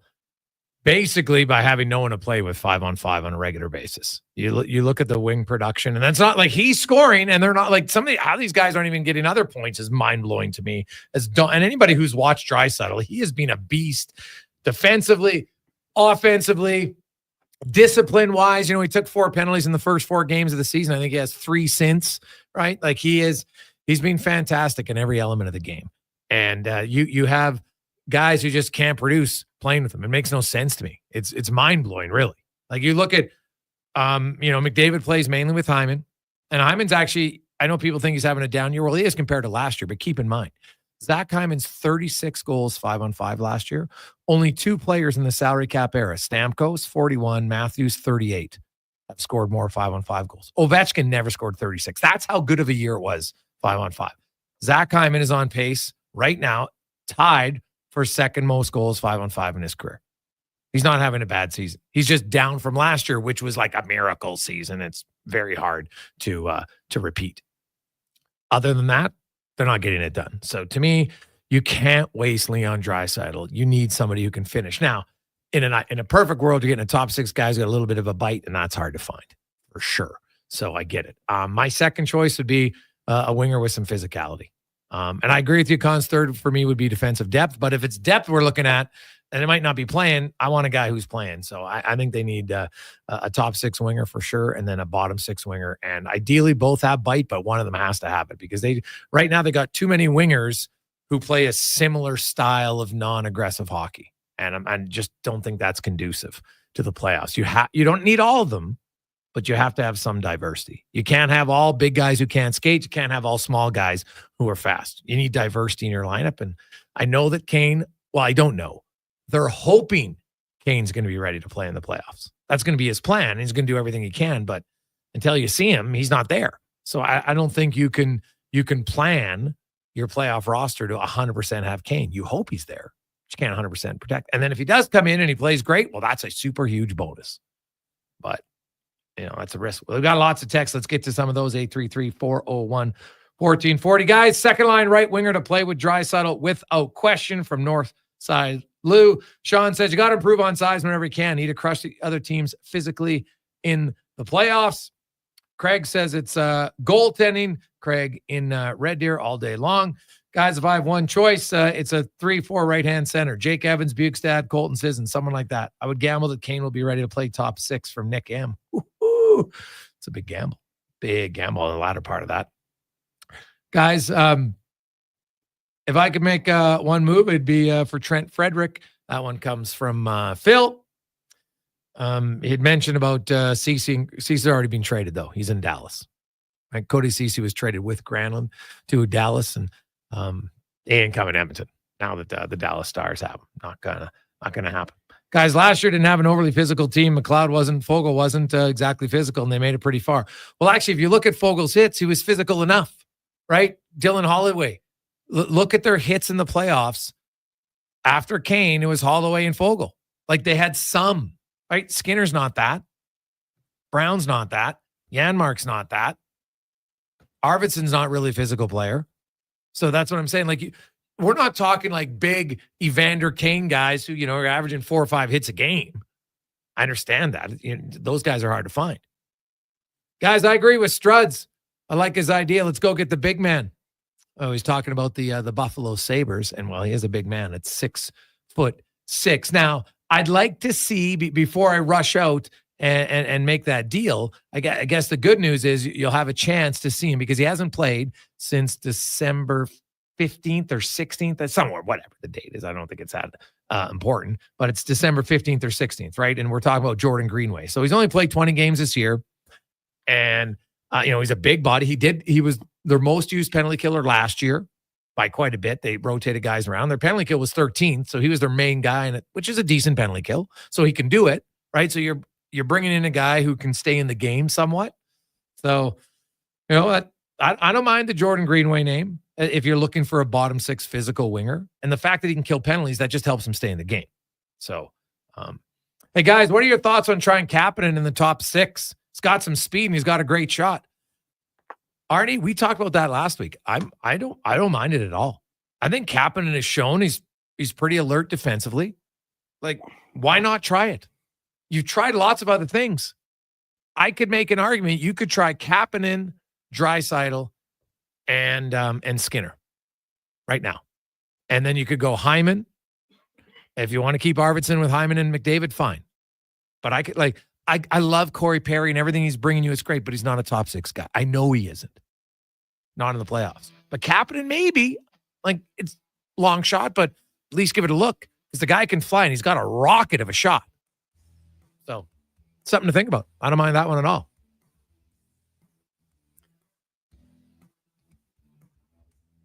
On behalf of Connor Halley, Declan Kruger, I'm Jason Gregor. Thanks for listening. Have yourselves an awesome, awesome day. When we return tomorrow, we got preview, a little Sweden, Canada. Also, the business of sport with Rich Winter. We got a lot of questions from you that we've been saving, so we'll get to some of those. Some interesting business stuff to talk about in the National Hockey League and just business and sports overall. So it should be a great show tomorrow. Let's get to the Con Man and a Sports 1440 update brought to you by Booster Juice. Remember to get into Booster Juice every day this month. They'll give away free smoothies. If your name is Tyler or Christine, get in today. You'll get a free smoothie at Booster Juice. This is the Sports 1440 update. Jordan Bennington will start tomorrow for Canada when they kick off their four-nation face-off against Sweden in Montreal. That's a 6 o'clock puck drop for those looking to watch it. The Edmonton Elks made it official with some of their signings.